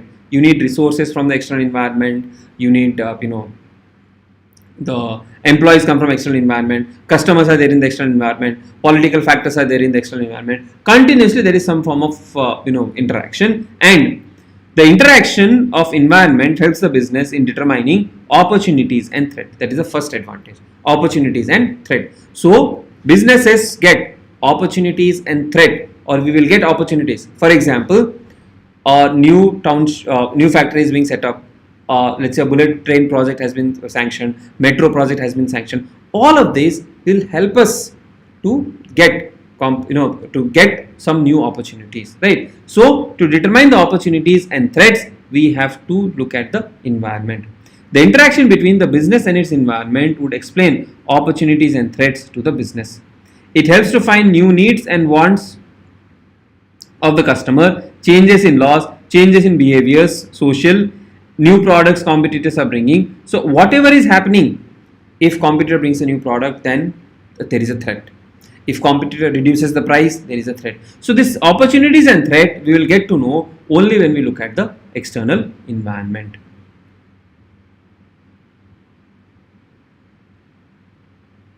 Okay.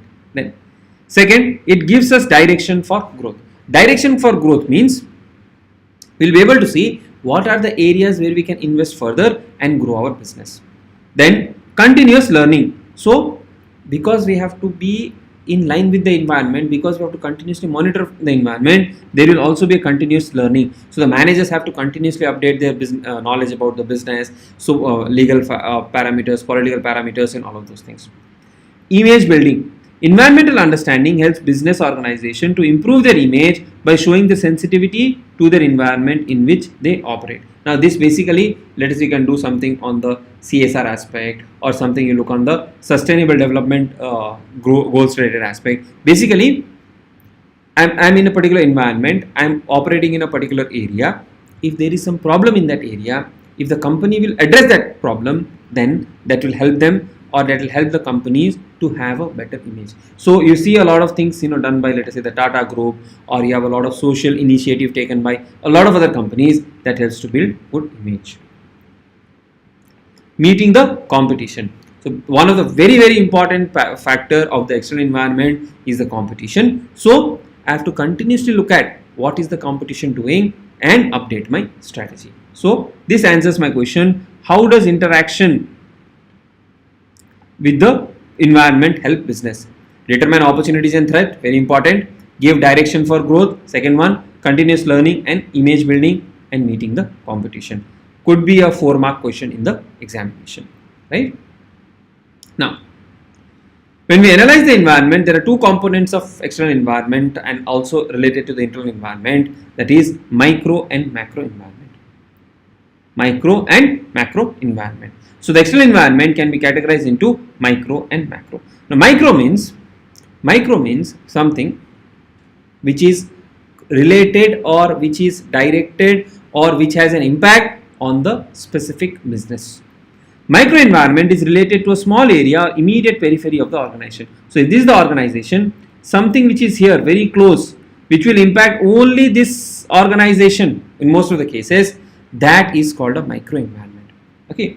It influences an organization regularly and directly. So who are there in micro environment? For example, my customers, my suppliers, okay, my competitors. Very specific to my business. If there is something, that is called micro environment. Okay. Now the employees of the firm, existing customer, the ways in which firm can raise finance, there are some issues we need to handle. So the suppliers, the local community, the direct competition, all of these are micro environment. They are directly related to the organization. They directly interact with the organization. That is called micro environment. Macro environment, they impact the entire, let us say, industry, entire economy. Okay, that is what is called macro environment. So micro environment, very close, direct interaction with the business. Macro environment, we will use a very interesting model called the pestle model, that is economic, socio-cultural, technological, political and legal factors, right? So that is how we break down the two environments between micro and macro. Because customers, suppliers and all of these are interacting with me directly, they directly impact me. So I have to take care of them. What happens in the broader macro environment, economy, let us say the GDP is growing well, perfect, fine, very happy. The GDP is going down, problem. There is something which happens in, let us say, in the political scenario, government changes, it may impact my business. Okay, some governments they have more emphasis on infrastructure, some governments are more emphasis on agriculture, then the way they do businesses, the amount of corruption, a lot of those things. So that also impacts. Also, political stability. If there is a stable government, then it is very good for the business. So you have to analyze the macro environment properly. Now, the external environment, for macro environment, one is demographic element. This we'll understand as the social element also when we do the Western analysis.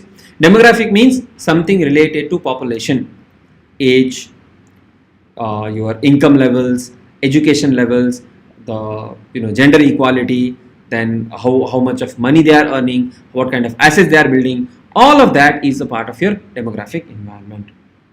Then we have socio-cultural environment. In socio-cultural environment, it is more about the tradition, the beliefs, the literacy level, the education levels and all of those things.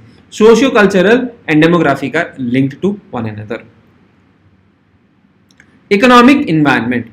Now when we talk about economic environment, we are referring to the overall economy of the business, of the country. What is happening in the economy, what is happening in the, let us say, GDP, what is happening in the interest rates. See, the impact, the way you have to understand is, if interest rate increases, purchasing things become costlier. When purchasing things becomes costlier, it will negatively impact the business. If interest rate increases, even for the business to get money or get the funds, it becomes difficult. Again, for the business, it becomes difficult, right? So, economic conditions have a direct bearing over the business strategies. The economic environment refers to the overall economic situation around the business and includes the condition at the regional, national and global levels. Economic environment determines the strength and the size of the market. Purchasing power in an economy depends on the income, price saving, circulation of money, debt, credit availability. So if credit is available easily, the demand for products increases. The economic conditions of a nation refers to the set of economic factors that have a great influence on business organization and their operations. The GDP, the per capita income, the market for goods, services availability, all of these things, foreign exchange reserve, foreign exchange rate, all of these will have a direct impact on the business. Then, the political legal environment. Now, the political legal environment, it talks about the level of political development, then the political stability, very important. You can remember this. Law and order situation. If law and order situation is bad, business takes a hit, right? The practices of the ruling party, purposefulness of government agencies, scope and type of governmental intervention in the economy. So a lot of time what happens is, some governments suddenly come up with some random rules which may impact the business, right? So all of those things have a very, very significant impact on the way the business functions.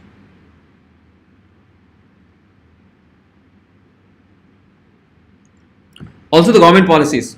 You have some things like, let's say, they will ban diesel cars which are older than 10 years. That will negatively, for the business it is positive, for the owners it is negative, right? Businesses prefer to operate in a country where there is a good legal system. They must also have good working knowledge of the major laws of protecting consumers, competitions, organization. So if you go to, let's say, if you have to operate in countries like US and all, there is a lot of things around this, consumer protection and all of those aspects. So you must carefully evaluate the political and legal environment as well. Then technological environment, I think for all of you there is nothing I can explain. All of you have grown up in an age where technology, evolution, the technology revolution, I would say, was at the peak. Okay, we come from an area where, or we come from an age where we have done the manual systems and also the technology part.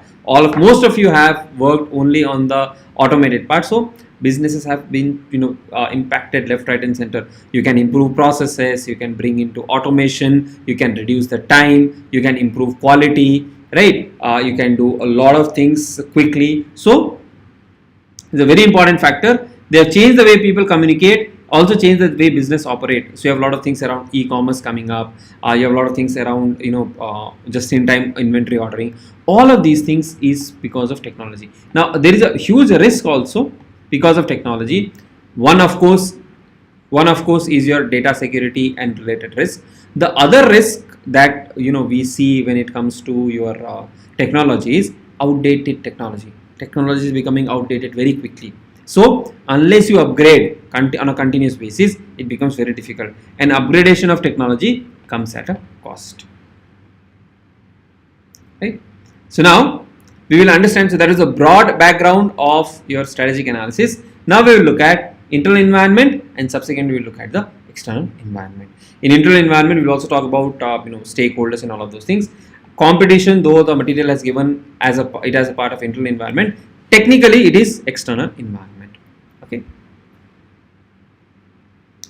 In the internal environment, something within the business,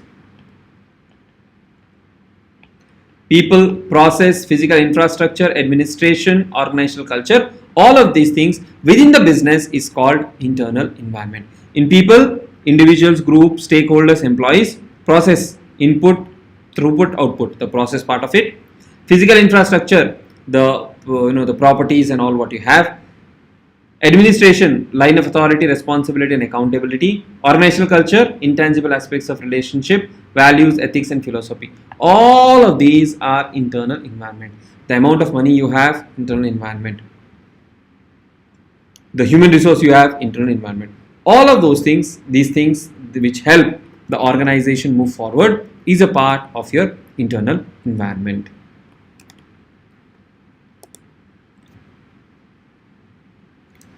Internal environment is specific to each organization. So for each organization, the internal environment is different.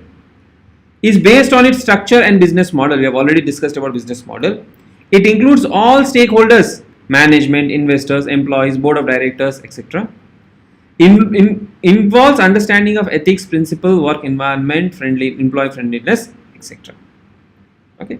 So now few things that we need to understand. Stakeholders. This is a new addition. In the previous syllabus, this was not there. It is a new addition. Now, what is stakeholder? Whenever you look at a business, you ask one question. What is that the business is impacting, or whom does the business impact? For example, employees. Employees get salary from the business. Employees earn their income from the business. Right? Now, if employees earn their income from the business, the success of the business is very, very important for the employees. Same way, government gets taxes from the business. Government has to ensure that the business do not carry out any malpractices. Government has to ensure that the business is not into profiteering. They also. Then investors have given money to the business. They want return. So all of these parties who are interested in the success of the business, these are called stakeholders. So you have shareholders, you have employees, management, creditors, lenders, customers, government, society. Why customer? Customer wants good quality product at a better price. Why suppliers? Suppliers supply, they provide something to the company and they also want good prices in return. They lend money, lenders. So all of these who have interest in the organization, those are called stakeholders. Someone who is interested in the organization is called a stakeholder. Stakeholders can be defined as any person, group of individual, internal or external, that has an interest or impact on the business or corporate strategy of the organization. They have the power to influence the strategy. So some of the stakeholders, they are so powerful, they can impact the overall organization. Now, what you need to understand is, let us say there is an employee and then we have investor. Employee wants higher salary. Correct? Employee wants higher salary. If I pay higher salary, this investor also wants higher returns. If I pay higher salary to the employee, the investor returns will go down. So there is a conflict of interest. And the role of the organization is to manage, or the role of the entity or the strategic management is to manage the different conflicting stakeholders. The stakeholders are affected by the business strategy. They have a different level of influence and can have different level of interest and expectations of key stakeholders can influence the strategy. So that is how it works, and clash of objectives may have unfavorable consequences. One group needs something, another group needs something else, and that can have an impact on the organization. Okay, so we say stakeholders have power and they have interest. We have to manage this power, a high power and high interest. You have to always, keep them happy. You have to keep them satisfied. Like you have to take care of them. Basically, someone who has high power, high interest means, for example, a major shareholder.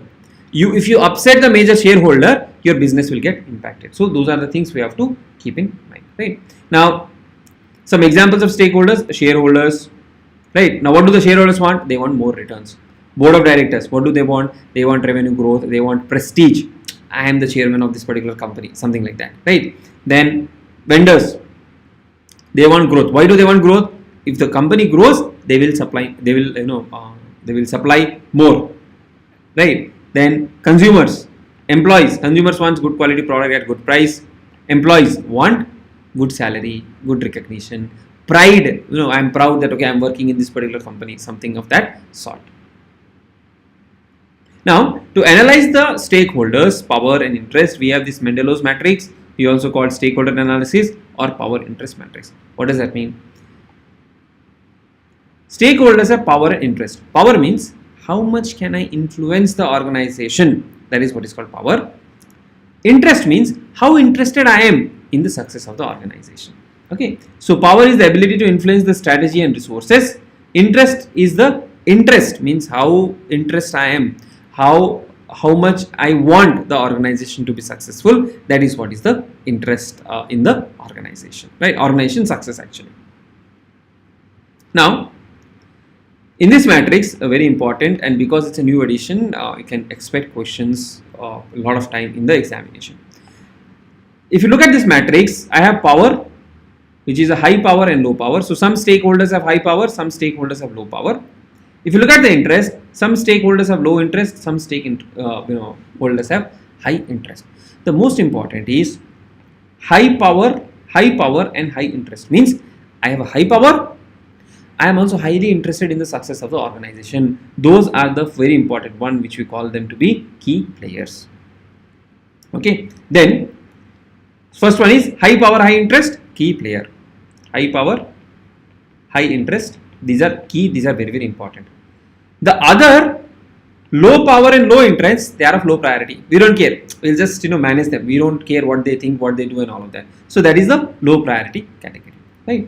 Now, these are the two. Then, someone may have high interest but low power. Others one may have high power and low interest. So, we have 4 categories, and depending on which category do they fall, we will, we will manage them, we will take appropriate action so that they are managed, they are satisfied, and the organization does not suffer. Okay. So if you remember, you can remember SPPI: satisfied, key players, priority, keep informed. Okay. Now, key players means very important. High power, key players means where high power and high interest. Okay. To them, we have to manage closely. Why? Because they have a high power, and if you don't manage them well, because they have power, they will destroy. They will do something which can harm the organization. Involve them in decision making. Because they have high power, you involve them in decision making, and engage regularly and build strong relationship. So you have to manage them closely, you have to involve them in decision making, and you have to engage regularly and be in strong relationship. Keep satisfied category. Now, what is this keep satisfied category? This category who have high power. Now, someone who has high power, you have to keep them satisfied, correct?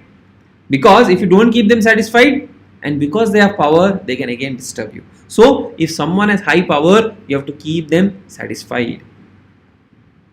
Consult with them, increase their interest in the organization, and it can be hindrances to new idea or strategic choices. So, because they have high power, they can be they can create hindrances to any new thing which we want to do because they are powerful. Okay.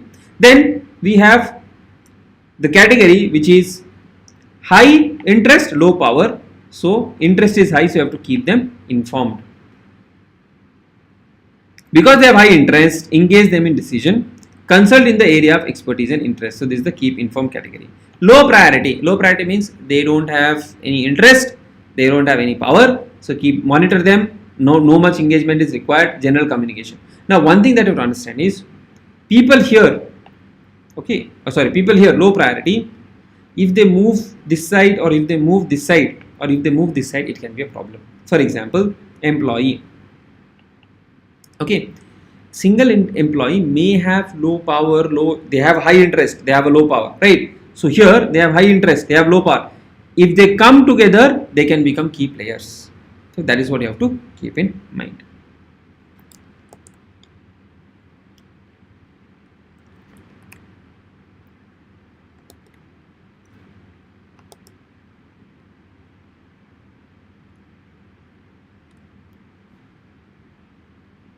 Okay. So, key players, stakeholders who have high power and high interested. Organization's aim should be to fully engage this group of stakeholders, making the greatest effort to satisfy them, take their advice, take actions, keep them informed with all information on a regular basis. So, who are these? These category of people are shareholders, CEO, board of directors. Now, one type of question which can come from this particular topic is that they will give you some, let's say some board of directors, some employees, some shareholders, and they will ask you which category do they fall. So key players means high power, high interest. Keep satisfied stakeholders, they have high power. Because they have high power, you have to keep them satisfied. Remember it this way. Because they have high power, you have to keep them satisfied. Interest is less. Organization should put in enough work with these people to keep them satisfied with their intended information on a regular basis. Who are these? These are your banks, government, customers, etc. So why does customer have high power? Because if the customer doesn't buy from you, you will not be able to sell, right? And if you don't sell, you will not be able to survive. Then keep informed stakeholders. These stakeholders have low power. Keep informed stakeholders. These stakeholders have low power, but they are highly interested. Now, who are they? Single employee.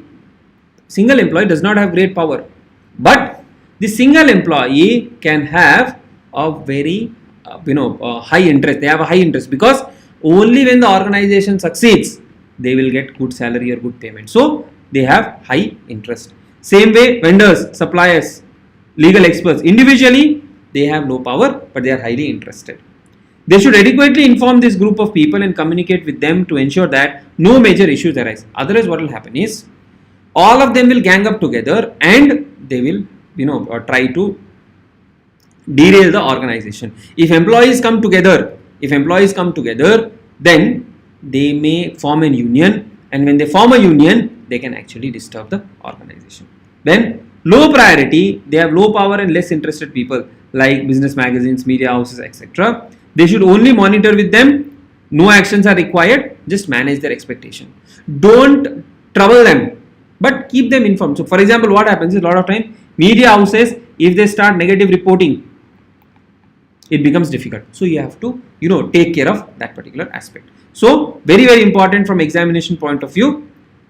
This matrix, remember this matrix, if possible you can draw it and see how each kind of stakeholders can be managed.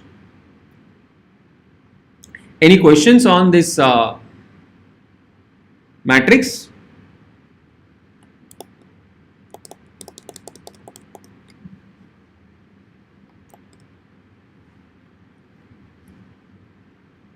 Okay, no questions, fine.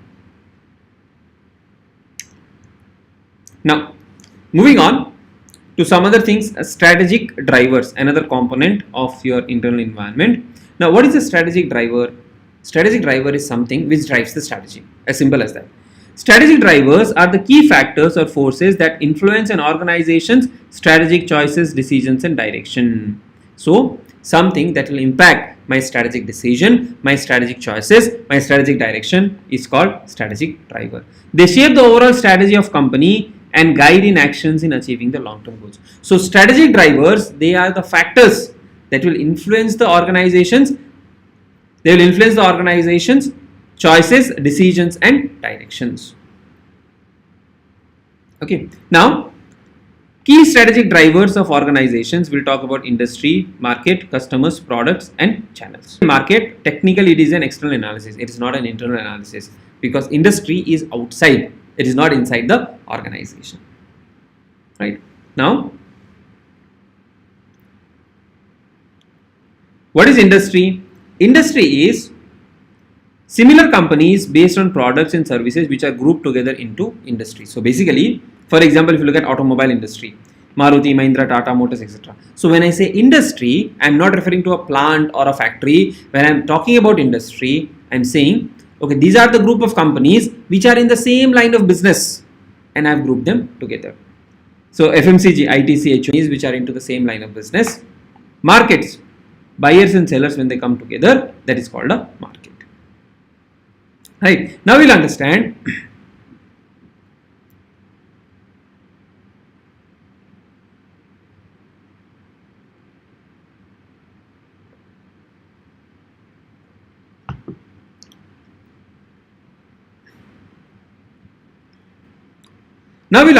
some tools for industry analysis. One of the very important tool is strategic group mapping. Right, now before we do this, I'll just want to show you this particular thing.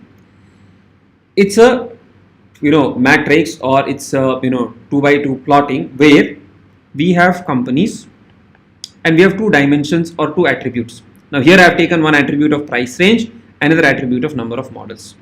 This is low, this is high, and this circle represents the market size. Okay, now if you look at Apple is on the higher price range and it has lower number of models in the market. You'll get at any point of time iPhone, if you go, maybe currently I don't know which iPhone is currently in existence. Though I use an iPhone, mine one is 12 Pro, but which is the current iPhone model, that is the latest one? What is the latest model of iPhone?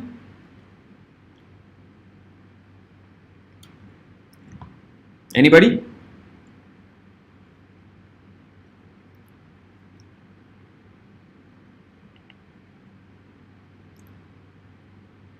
So if you look at iPhone, you will have maybe currently, let's say iPhone 15. You may have 14, 13, 12, not more than that. Now, if you look at something like, let's say Samsung. Samsung has hundreds of models. You will get confused. Which model do you want to buy? Right. So by doing this, what the company is trying to figure out is, for example, for Apple. Now, Apple is not competing with, let us say, Xiaomi, because Xiaomi is in the lower price range. Apple maybe is competing with OnePlus, maybe Samsung, or maybe Google somewhere here. Okay, how many models you have and what is the market size, and based on that, when you plot this, it is called a strategic group mapping. So strategic group mapping is a tool for comparing the market position of each firm separately or grouping them into like position when an industry has many competitors. So if I have lots of competitors, and if I have lots of competitors,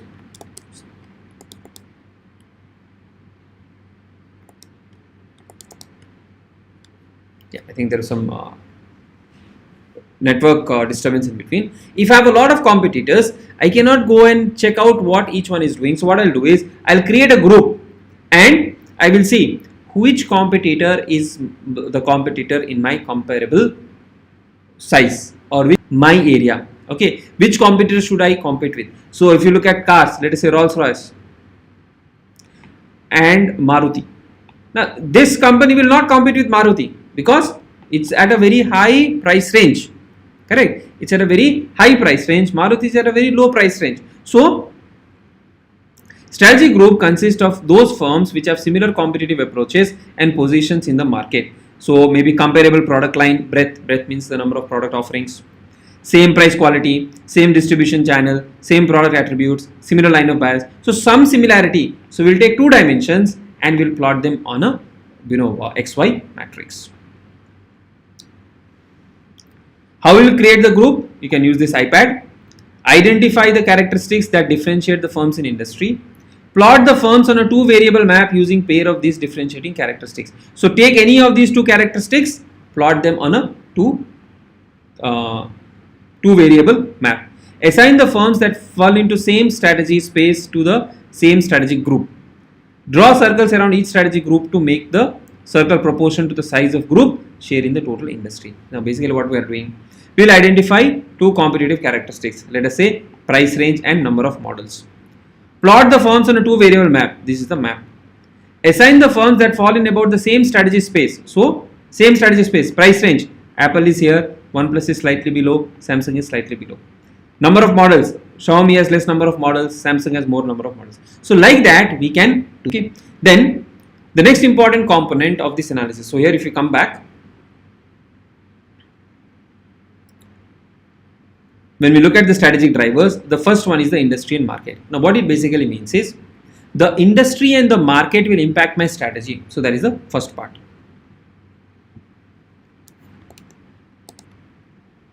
That is the first part. Then I guess there is some lag, but if you wait for a couple of minutes, it will again resume back. Okay. Second important parameter is the customer. Now who is the customer? Customer is the one who purchases goods or services from an entity. Customer are individuals, businesses or entities that purchase goods or services from the seller.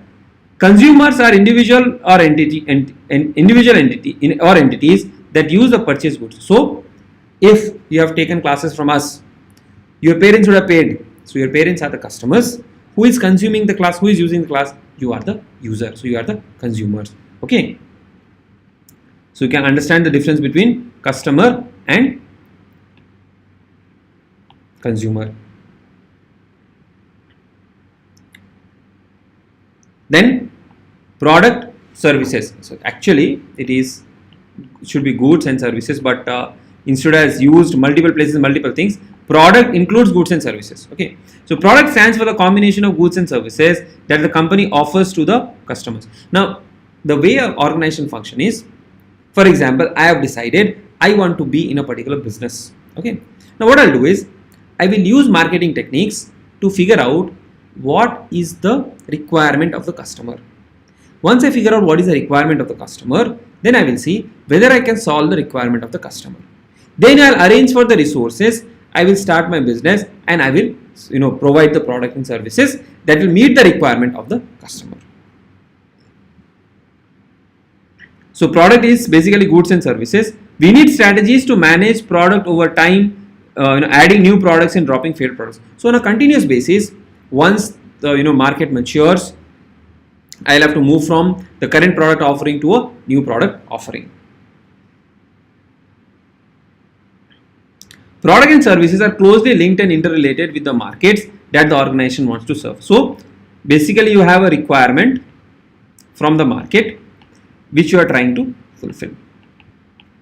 And this will tell us what business are we in and what should be done to win over the competition in each product we serve. So basically, what products are we offering? How do we defeat the competition? And how do we get maximum benefit out of the product that we offer? Right. Now, we'll understand about product lifecycle subsequently. Now, sometimes what you need to understand is, whenever I am offering a product to the customer, I am telling the customer my product is different. Like for example, we say our product is different because we provide lot of animations, right? So, when we have lot of animations, we say we are the only ones in the CA industry or the CA classes where we give animated classes. So we are trying to differentiate, right? Sometimes what happens is some things like this is an interesting thing which you can keep. Audi, Skoda, Bentley, Bugatti, Lamborghini, Porsche, Ducati. All of these are from Volkswagen Group itself. Now, you may be thinking these are different brands. Same company is offering different brands, and it's creating a perception that each of these are different. Okay. So, organizations formalize the product differentiation through designating brand names to their respective product. Each product has a brand. Okay.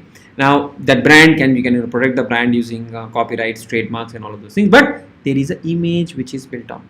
Okay. So for example, Apple, costly products, that is the brand perception, right? Same way luxury cars like Porsche and all of these things, costly products. So that is how they try to continuously repeat again and again, and then they try to create a perception in the in the customer's mind.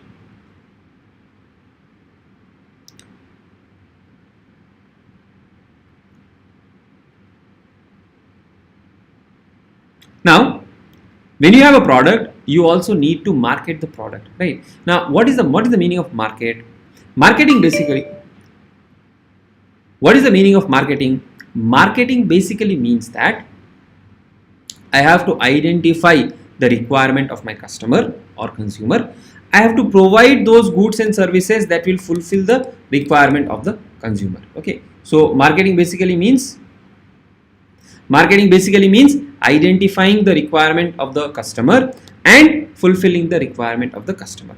Now, the difference between marketing and sales is that marketing is more about discovery, identifying the customer, helping the customer discover us. Sales means after the customer has discovered us, then you use some of the techniques like advertisement, promotion, and all of that to push the sales. That is the sales thing. Okay.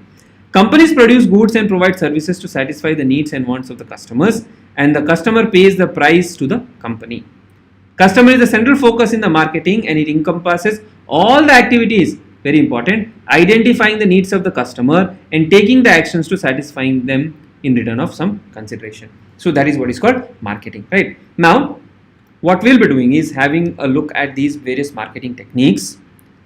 Earlier, it used to be a part of a separate chapter called functional strategies. Sadly, they have removed it. One of the very important chapter, I would say, from a real life perspective. But still, this is generally tested. They'll not say, just a second.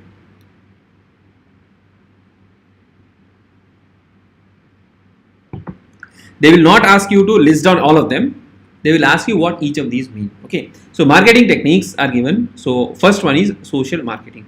Now, what is social marketing? Social marketing is basically, you will do some. So when you say marketing, it could be your advertisement, it could be your communication, it could be sales promotion, it could be some form of publicity, something. Whereas when you say social marketing, it is basically doing something which will be accepted by the society, which will result in a social idea being accepted. Okay, so that is what is the meaning of social marketing, right? So social marketing refers to design, implementation, and control of programs seeking to increase the acceptability of social ideas, cause, or practice amongst a target group. Now, you are not directly marketing your product, you are doing some form of social marketing. For example, vote. Okay, vote. So there is this institute called there is this campaign called Jagore by the Tata Group, right?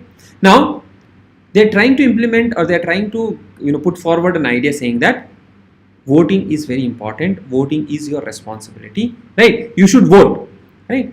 And certainly they are marketing their product. Okay, so that's how. So that's what is called social marketing, where you implant social ideas, cause, or practice amongst a target group. For example, publicity campaign for prohibition of smoking in Delhi.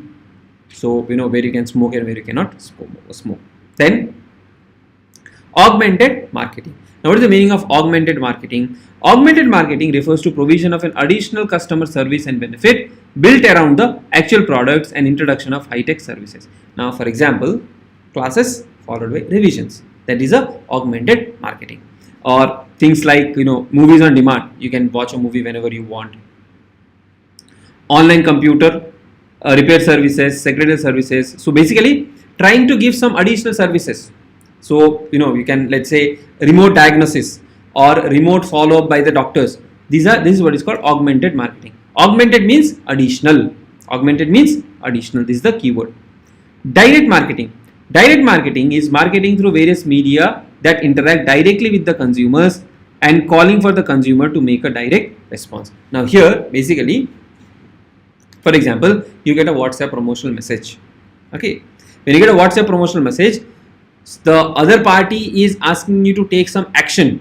Directly we are reaching the customer. Or you see a lot of ads on Facebook and all, right, on the digital platform. So there you are, the moment you see an ad, there is something like enroll now, install now, and all of those things, right? That is called direct marketing. Then relationship marketing. Relationship marketing is basically creating a relationship over a period of time. Okay, so process of creating, maintaining, and enhancing value laden relationship with customers and other stakeholders. So for example, give additional benefits, give exclusive privileges, give access to VIP lounges, give them premium access. So so that is what is. So you maintain that relationship, and over a period of time, that relationship will help you to market your products. So a lot of companies, if you see, they'll say priority customer.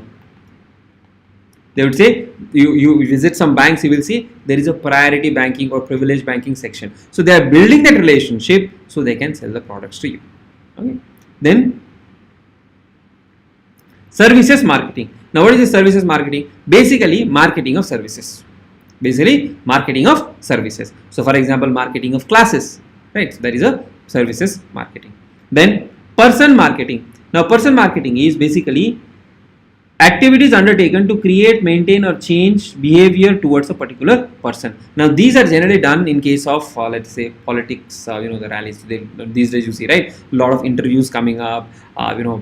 So someone from the ruling party will attend some interview, from the opposition party they will attend an interview. They are trying to create a particular perception in the minds of the people. So this happens in case of politics a lot. Film stars also, a lot of this, the campaigns, and they'll visit a lot of shows and all of that. That is also there. For sports personality also there. Sometimes there can be negative also. It's not marketing, but negative things can also happen. Then organization marketing, like we have person marketing, to create, maintain or change attitudes. To create, maintain and change attitudes towards an organization. So you'll have all of these things like we are building the nation kind of advertisement. They will not say. So you see some of the advertisements, they would ACC. They will not say our cement. So some of the advertisements, not all, they would not say buy our cement. They will say ACC is building country. ACC is building is involved in building infrastructure, this, that, and all of that. So basically creating a perception about the organization. Then place marketing, about a particular place. So same thing. Person, organization, place, changing, creating, maintaining and changing attitudes and behavior towards the particular places, right? That is what is called place marketing. So if you have to improve tourism, right? Modi ji went to Lakshadweep and he just clicked a pic there, and we know what happened after that, right? So basically promoting a particular place.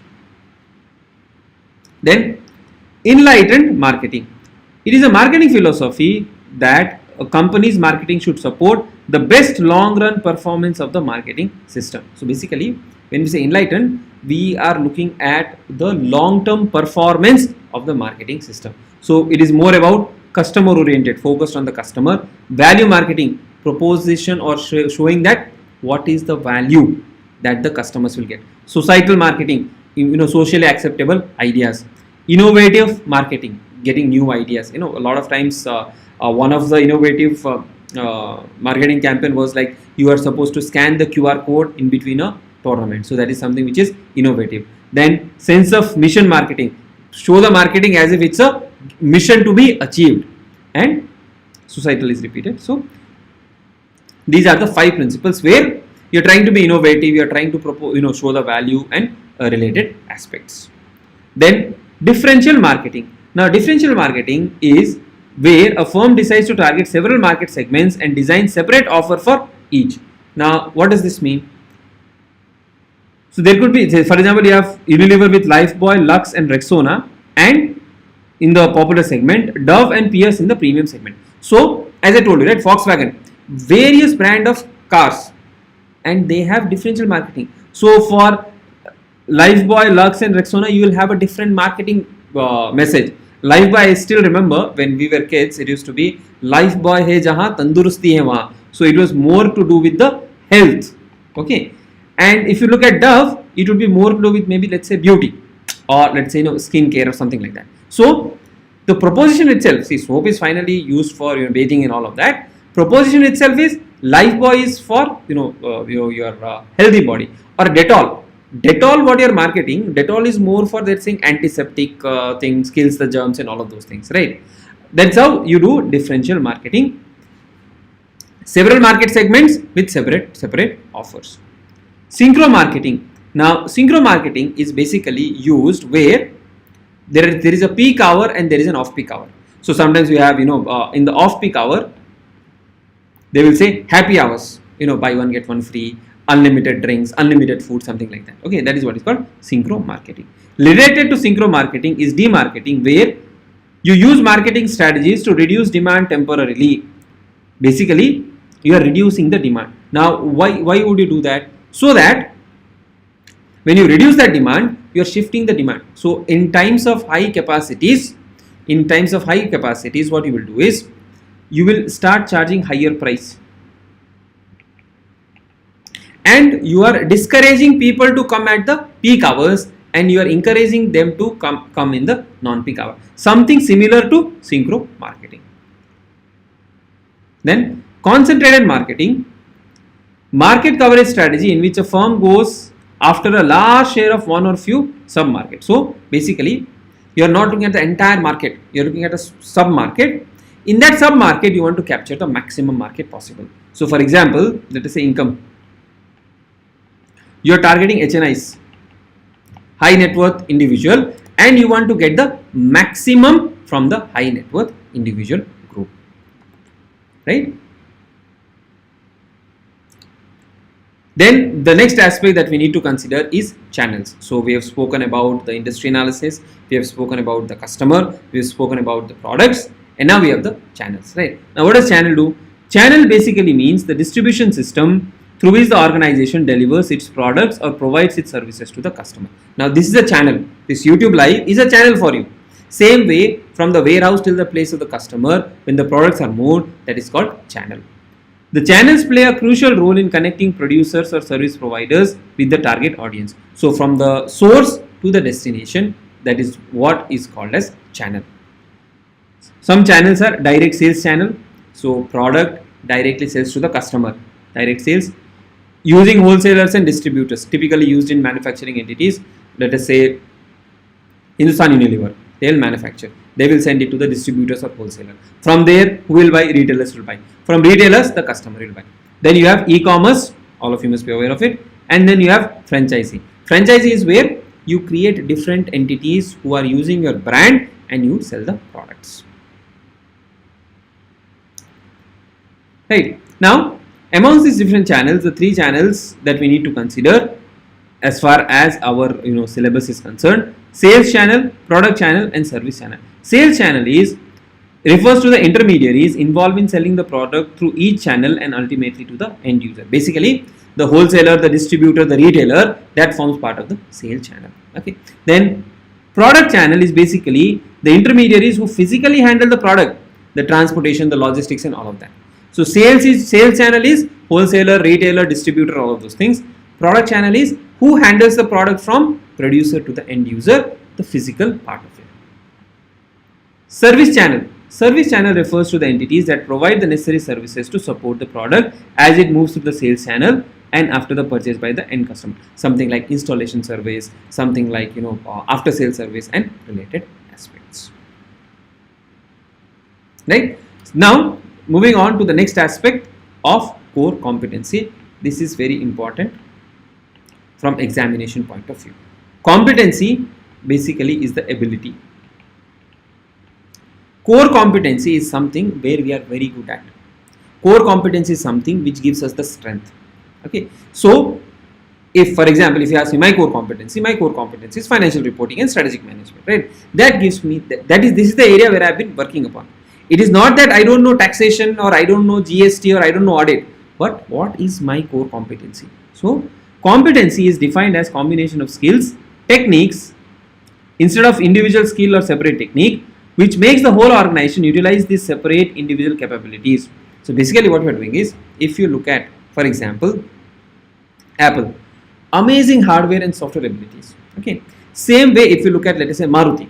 Now Maruti, if you look at Maruti Suzuki, they have a wide distribution network. Now they have created this over a period of time, and because of which they are able to sustain in the market, they are able to beat the competition. So combination of skills and techniques, not individual, combination of skills and techniques which the organization can utilize, and because of which they get competitive advantage. Okay, so basically integration of various resources, skills will give you the core competency. Core competency is the collective learning in the organization, coordinating diverse production skills and integrating multiple streams of technologies. Okay. Now, when do we say that the organization has a core competency? Core means it's very, very integrated with the organization. The organization is surviving because of that. Right? 3 conditions: differentiation, customer value, and application part of it. What is differentiation? Competitor differentiation. What is competitor differentiation?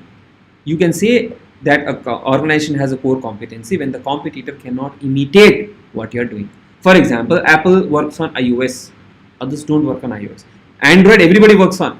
iOS, nobody works on. So that is difficult to imitate. Or Maruti case, I gave you wide distribution network, very difficult to imitate or create. The company is considered to have core competence if the competence is unique and difficult to imitate, thereby providing a competitive edge over its competitor. Although all companies operating in the same market would have equal skills and resources, if one company can outperform significantly, they have a core competence. So it's something, they have something, let us say human resource, or some of these core competencies could be amazing CEOs, right? If you look at SDFC, Deepak Parekh and all, they have transformed the company from where, from a particular place to another, particular position that nobody can imitate. The thought process, for example, Tesla, nobody can imitate what Elon Musk is trying to do, right? So it is something which is unique and difficult to imitate. So that is the first aspect. Second, customer value. Customer value means if I have a certain core competency, if the customer does not value it, it is not my core competency. So if something has to be my core competency, the customer must value it. The customer must say that yes, this core competency is giving me additional value. That is why the customer is willing to pay an additional amount, right?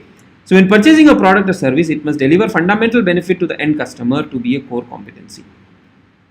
The product service must have real impact on the customer for them to choose. If the customer has chosen the product without this impact, then the competency is not core competency. So customer must say yes, this particular product has this particular benefit, and because of which I am buying this product. That is where we say there is a core competency. And application of competency, it must be applicable to the whole organization and cannot be only in one specified area of expertise. Means, for example, if I say logistic is my core competency, tomorrow if I introduce a new product, I must be able to use the same logistic benefit to the entire product set, or whenever I am launching a new product. Okay, so important 3 things: competitor differentiation, customer value, and application across the organization.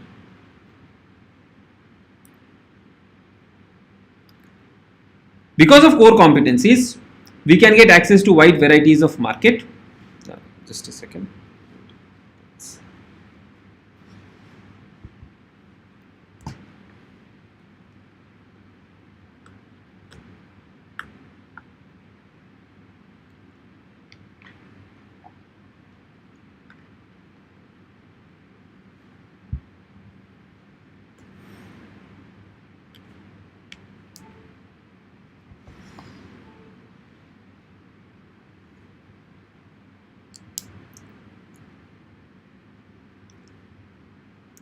Then, because of core competencies, we have access to wide variety of markets. They make significant contributions to the end products perceived by the customer and difficult to imitate and by the competitive rivalry. So basically, with the help of core competencies, we can get all of these advantages. Right. The next part is how to build core competencies. Right. Now, some specific criteria that the firm can use to determine those capabilities that are core competencies are given below. So basically, what are those criteria because of which we can say that yes, we have sustainable competitive advantage and these are our core competencies. So they have to be valuable, means the customer must give value to it. We will be able to get extra value because of the core competency. See, if I have a skill and if I'm not getting any value out of that skill, it doesn't become my core competency. Second, it has to be rare. Rare means it should not be available with everybody. If everybody has it, then it is not a core competency. Then costly to imitate. it is very difficult to imitate or it is very costly to imitate. That is the next aspect. And non-substitutable, you must not be able to substitute it. If you can substitute something with any other thing, then again it is not a core competency, right? You can have core competencies in technology, human resource, tangible resources, distribution channel, customer base, innovation, R&D, brand value, managerial skills. In all of these areas, if you have a large customer base, that becomes a competitive advantage, or that becomes your core competency. If you have an amazing technology resource, that becomes your core competency. If you have amazing human resource, lots of employees who are skilled, that becomes your core competencies, right? So that is how we build core competencies. These are independent topics which can be tested in the examination. Now, when we analyze external and internal environment, from within, you think of it, from your body you get strengths and weaknesses which are harmful. From external environment you get opportunities and threat. Sorry, I just misread something. From the internal environment you get strength and weaknesses. Weakness is harmful, strength is helpful. This is from within. External environment is your opportunity and threat, which gives you opportunity and threat. Opportunities are helpful, threat is harmful. That's how you can remember, right? Now, strength is my inherent capability which gives me strategic advantage. Opportunity is favorable environment condition. Weakness is inherent limitation, and threat is unfavorable environment condition. So some examples are strength, good brand image, financial position, cost advantage, innovation, leader in innovation, good customer base. Weaknesses, poor brand, just opposite, poor financial position, bad technology, and all of that. Opportunities, increase in population, removals in barriers of trade. So this we'll understand in Porter's also. Okay, new technology, threat, technology. Technology is both sides. It can be a threat because there could be a lot of businesses which are negatively impacted by technology as well, right? Government laws and regulations, competition, fall in income level of population, etc. So these are some of the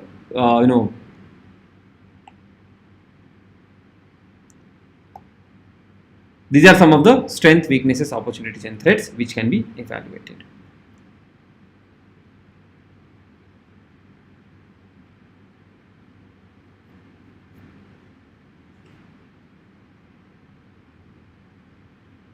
Then, why is SWOT analysis important? See, one thing is, with the help of SWOT analysis, what we can do is, we can decide what businesses should we be in to maximize the long run profitability.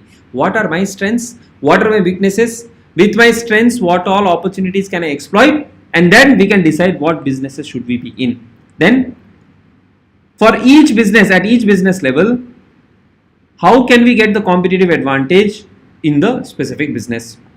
Functional level, how can we improve the effectiveness of the operations in respective functions of production, finance, marketing, etc. So, basically, by doing a SWOT analysis, for example, if I am looking at marketing, and if, let us say, there is a lot of threat from the competition. Now, my marketing strategy should take into account my competitive stance, my competitive position, and accordingly take the decision, right? Now, why is SWOT analysis significant or important? This can be an important question. It provides a logical framework of analysis. With the help of SWOT analysis, we can use this framework to clearly identify what are the strengths, weaknesses, opportunities, and threats in the as far as the organization is concerned, and what is the strategy that we should choose. It gives a comparative account and presents a structure from where it is possible to compare external internal environment so that the strategist can come with a suitable strategy by developing certain pattern of relationship. So when you are comparing strength, weaknesses, opportunities, and threat, using that framework you can actually come up with a particular strategy in the given scenario. It guides the strategy in strategy identification. So this will also help us to create strategies. This will help us to form strategies, right? So when there are several opportunities and some serious threats and also some strengths and weaknesses, in such situation, SWOT analysis helps the strategies to think of overall position that will help them to identify what kind of strategies is there. So you will see what are the strengths and capabilities. you will see what are the opportunities, you will see what are the resources, you will see what are the threats, and by using that you can create a particular strategy.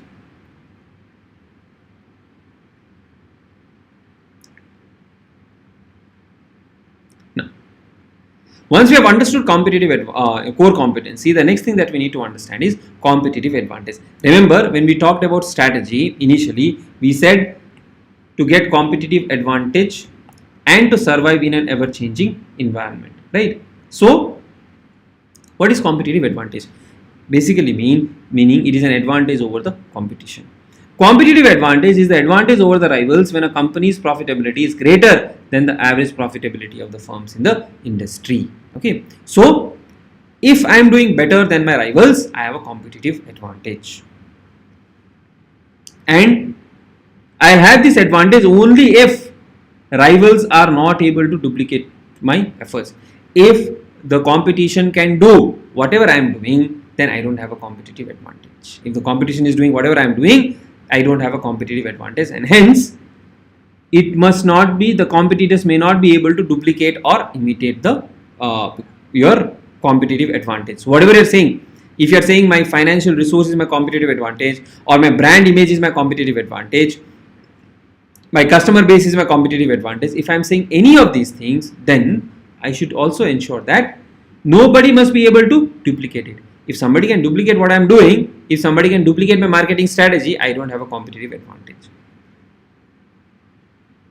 If a firm possesses resources and capabilities which are superior to those of the competitors, then as long as the firm adopts a strategy that utilizes these resources effectively, it should be possible for it to establish a competitive advantage. What does this mean? This means that I have resources, human resource, manpower, technology, money, all of those things. I have capabilities. So not only resources, I must also have the capabilities to use the resources. So if I have the capabilities to use the resources, then I can have competitive advantage. Resources and capabilities, they'll create value only when the firm can use them to perform certain activities that gives them the competitive advantage. So for sustainable competitive advantage, you must have resources, capabilities, and value creation. Resources can be tangible, intangible, your property, plant, equipment, etc., copyright, goodwill, brand value, reputation, etc. These are your resources. Then you must have the capability to manage and coordinate and put the resources into productive use. Only if I have resources, I have lots of money. If I cannot manage money, I cannot create that wealth, right? So you must have resources, you must have the ability to manage the resources and create the value. Now we have one more concept called sustainable competitive advantage. Now what is this sustainable competitive advantage? See, competitive advantage should not be short-lived. You must be able to enjoy the competitive advantage over a longer period of time. So if these four parameters are satisfied, you will have sustainable competitive advantage. The first one is durability. Durability means how long can I use this competitive advantage? If the innovation is fast, then the patents may become obsolete soon. Means, let's say I have built a new product. Okay, I have built a new product. If I have built a new product and I have built a new product, but the product in the market is changing continuously. There are new products which are coming to the market, new features which are coming to the market. In that case, there is no durability. Generally, brand names have a long durable appeal. So, like you look at the Tata Group, the Reliance Group, the Apple. If you look at the companies like Windows and all, they have a longer duration. Microsoft, not Windows. They have a long duration, right? But if technology is changing fast, then it becomes a problem. Transferability, right? If it can be transferred, if it is easier to transfer the resources and capabilities, the less sustainable is the competitive advantage. If the competitive advantage has to be my core, it has to be with me. If I can transfer it easily, then somebody else can also build. Imitability means copying. If others can copy my strategy, if others can copy my competitive advantage, then it is not a sustainable competitive advantage. Then appropriability. Appropriability means basically whether I'll be able to get benefit, whether I'll be able to appropriate benefit from my competitive advantage. Okay, only when these four conditions are satisfied, that is when I'll have a sustainable competitive advantage. Otherwise, I will not have sustainable competitive advantage. Now, Michael Porter's will read a couple of other models of Michael Porter's subsequently also. Now, Michael Porter's has suggested certain generic strategies. They have suggested certain generic strategies to gain competitive advantage. Now, what Michael Porter suggests is you can have a low cost. You can create products with lower cost, which we call it to be a cost leadership. For example, highly discounted price, low price product, a lot of products coming from China. Then product uniqueness. So basically, you can get competitive advantage either by giving low cost product or by giving unique products. Means, if for example you are a company like, let's say, Apple, unique product, you don't find similar products in the market. Or if you look at, let's say, Jio, when they started with a low cost offering. So you can get competitive advantage either by going on a low cost mode or on a product, or by giving unique products or by differentiating your product. So you can have cost leadership or differentiation. Cost leadership means lower cost, lower product cost. Differentiation means unique quality. And if you're targeting a larger market, it is called cost leadership and differentiation. If you're targeting a narrow market, small segment of market, small market at a physical, let's say, at a particular town, only that market, or a particular set of customers, then we say focused cost leadership and focused differentiation. So these are the 4 strategies. These are called Porter's generic strategies, very, very important from the examination point of view. Low cost, cost leadership, product uniqueness, differentiation. If you're targeting a narrow market, it is focused leadership and focused differentiation.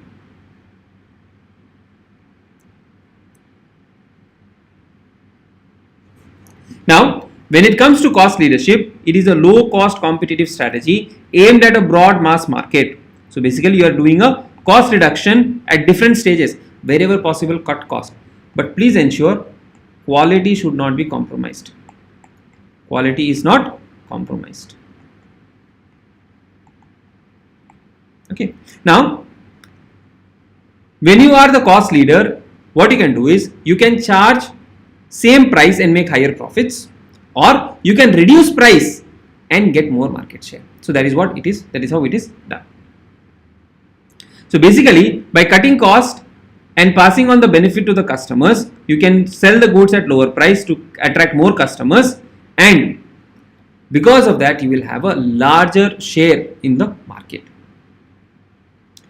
Now, how can you, how can you reduce the cost? By using economies of scale, by using the learning curve effect, by utilizing the maximum capacity, by having good linkages with the suppliers and distributors, then by working on R&D, modifying the cost, by reducing the labor cost, optimizing the tax rate, etc. Now, it is effective. When can we use low cost or cost leadership approach? We can use cost leadership approach when we have price sensitive buyers. When people are ready to buy, when the prices are lower, we can target such kind of customers. And there is very less opportunities for product differentiation. Okay, so if the product, for example, drinking water, okay, there also people have started doing differentiation. But drinking water or bottled drinking water, there is very less there is very little opportunity to differentiate. Okay, when buyers are not inclined to a brand, so a lot of time what happens is customers want low price products. They are not bothered about whether the brand, what brand should I buy. For them it will work if you have a large number of buyers and when there is a good amount of bargaining powers of buyer. This will understand is Porter 5 forces. Okay, so when will it work? It will work when you have a price sensitive buyer who is interested about price, where there is no opportunity for product differentiation. Then when buyers are not inclined to a specific brand, when you have large number of buyers and the bargaining powers is significant. Okay, how will you achieve? By trying to forecast the demand and optimum utilization of resources. Resistance to differentiation means don't try to differentiate. Try to manage with the cost leadership. Achieve economies of scale, standardize the product and invest in cost saving technologies. So by doing all of these things, you can achieve the cost leadership. Advantages of cost leadership.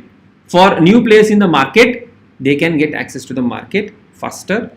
They can capture larger share of market by reducing the cost. Substitutes. So these 5 parameters, entrance, substitutes, buyers, suppliers, rivalry. When we do Porter 5 forces, right? Porter 5 forces. At that point of time, you will be able to understand what are the meaning of each of these. Okay. Now, substitutes. Substitute means if my cost is lower, customers will not go to the substitutes. That is the meaning of this. Buyers will not be able to exploit the cost leader in the industry. Meaning to say, if you have a powerful buyer, let us say Tata, I am a low cost producer. Let us say my cost is 80, my competitor cost is 100. Tata comes and says, I will pay only 100 to you. I said, okay, pay 100 to me. I still make profit. In the market, the average cost is 100. I am able to do it at 80. So they will not be able to exploit me because I have sufficient margin. Cost leaders are also able to absorb greater price increases before it must raise the prices to the customer. So if I am a cost leader, if supplier increases the price, I can still manage with it. Rivalry. Competitors are likely to avoid price wars. Meaning to say, if I am a low cost producer, then competitors will not try to play with prices because I am anyways a low cost producer. If I am a low cost producer, what is the impact? You reduce the price, I will also reduce the price. So when we learn the 5 forces, you will understand this better. Threat of new entrants, substitutes, buyers, suppliers, rivalry. Cost leader can manage them very well. Okay. Then disadvantages of cost leadership. Now, what is the disadvantage of cost leadership? Now, when it may not remain long as competitors may also follow cost reduction. You keep on reducing the cost. Competitors will also start reducing the cost. They will also figure out ways to reduce the cost. Then it becomes difficult. Cost leaders tend to keep their costs low by minimizing advertising, market research and development. This can prove to be expensive in the long run. I'll reduce my marketing budget. I'll reduce market research. I will not do research and development. I will use poor quality product. Then that can be a problem. Technology changes are a great threat to cost leader because if products keep on changing, we also have to catch up. And it is successful only if you can achieve higher sales volume. So very important from exam point of view.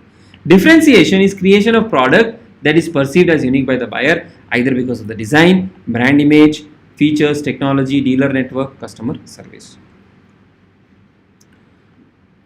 What is the benefit of product differentiation? Due to the differentiation, business can charge premium. Business can charge premium, and if I do not charge premium, customers will perceive more value. They will buy more products, and it will increase the revenue and profit. Okay. Now, sometimes even with product differentiation, we may not be able to achieve competitive advantage if imitation is possible by the customer and standard products sufficiently meet the customer needs. Now, for example, if I tell you, if there are 2 versions of water bottles available. One says mineral water from Himalayas at 100 rupees. Another one is Bisleri at 20 rupees. Most of the times you'll buy 20 rupees because that serves your purpose. What is the point of buying Himalaya water and all of that, right? So in such cases, the differentiation may not be achieved. Now, how do we get competitive advantage because of differentiation? Because customers may be strongly attached. You will observe this.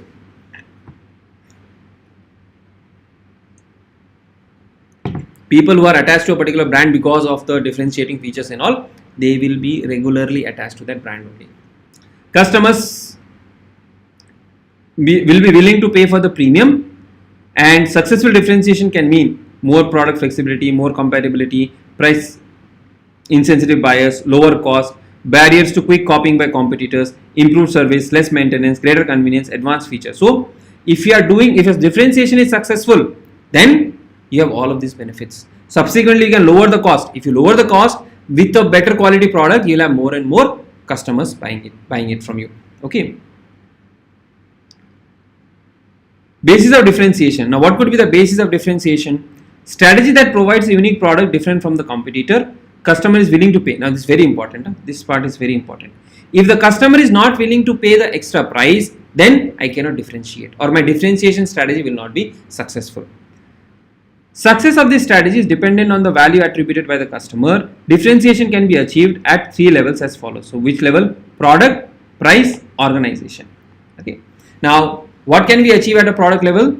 By innovation and by meeting the customer needs. It can be costly due to R&D production and marketing cost, and high payoff due to customer loyalty. Now what does this mean?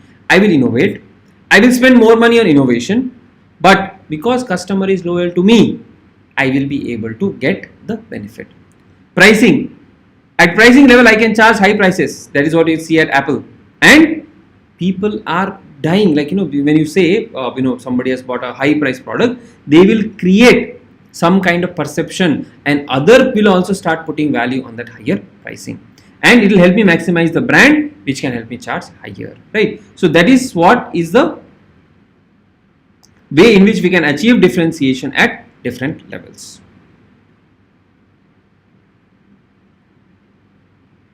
What is the essential for differentiation, or how do we get the product to be differentiated? First, elevate the performance, increase the performance of the product, offer utility to the customers and match the product with their taste and preferences. So give some benefit to the customer, and because of that the customer are willing to say that yes, my product is different.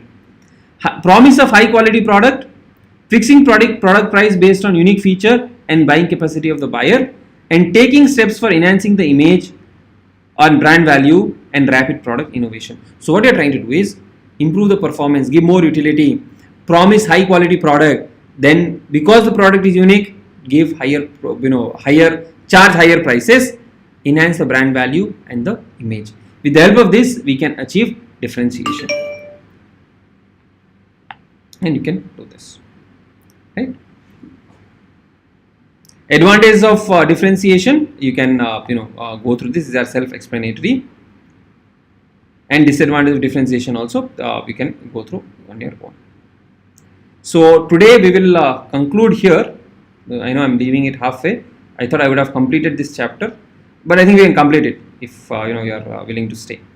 So let me complete this chapter at least, and then from the next class onwards we'll move to the external environment and remaining two topics. Okay. Then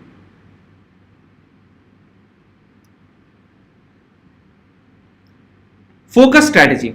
Focus strategy means I am looking at a small market segment in a larger market segment. Focus strategy is I am looking at a small market segment in a larger market segment. Now, a strategy that is dependent on an industry that has sufficient size, growth potential, independent of competitor success, consumers with distinctive requirement, rivals not attempting to imitate is a focus strategy. Now, what is the meaning of this? This basically means I am working in an industry which has a sufficient size. It is a good enough size. It has great growth potential. It has a great growth potential. And I have consumers with distinctive requirements. A small segment of consumer who have distinctive requirement, and rivals are not attempting to imitate or target that market. So that is a focus strategy.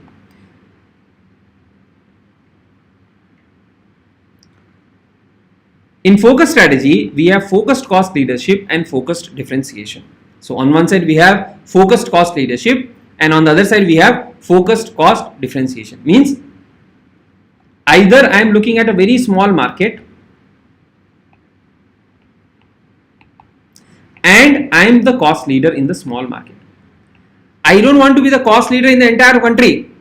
I am being the cost leader in my small locality itself, or for a small segment of customer. Same way focus differentiation, high quality product, high quality offerings for a small set of customers, right? So that is what is the focus strategy. Strategies such as market penetration and market development offer substantial focusing advantages. Means capturing the market, developing new market, that will give me advantages, but I am focusing on a narrow market segment. Now if you ask me, we are focused on online courses for CA, and that too with, let's say, animation, right? That is our focus differentiation.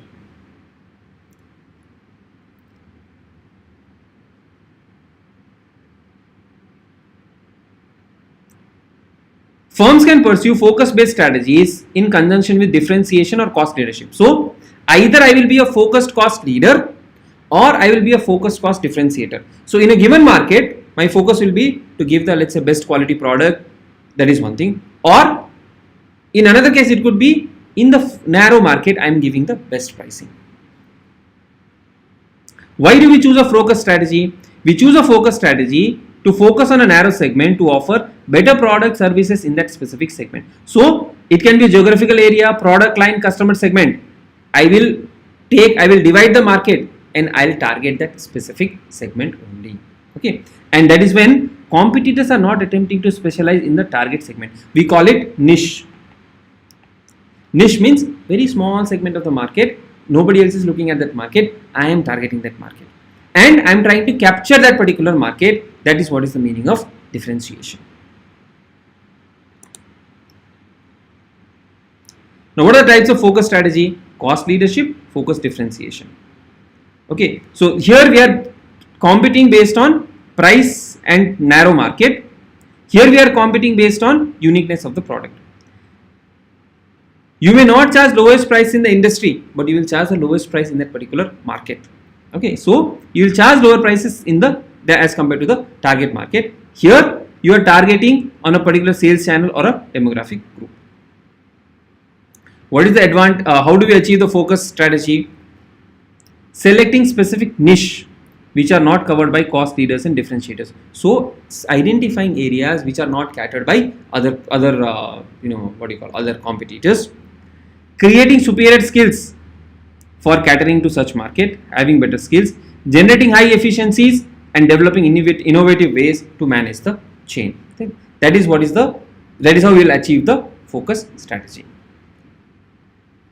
Advantages: we can charge premium prices and rivals and new entrants may find it difficult. Disadvantages: limited, because what happens is you are focusing on a small market, so you will have a limited demand. Niche could disappear or there could be a larger competitor which enters into the market. And firms lacking distinctive competencies may not be able to pursue the strategy. So if we pursue, it is good, but somebody else may take up our market and it may be detrimental to us. Now we have one more strategy called best cost provider. That is, instead of just focusing on lower cost and differentiation, we are being the best cost provider. That is, price also is lower, quality is also is better. That also can be overall or broad strategy or focus strategy. So best cost provider is basically directed towards giving customers more value for money. Means I will charge the same price. I'll charge the same price, but I will give you better quality product. Or I will give you same price, same product at a lower price. So two things: higher quality at same price, same quality at lower price, right? So that is what I can do. That is what we will do by adopting the best cost provider strategy. Best cost provider strategy can be adopted by doing following: charging similar price with higher quality, or offering products at a lower price than what is being offered by rivals for the product of comparable quality and features, right? So with this we come to the conclusion of the chapter of internal environment analysis. Here the most important part is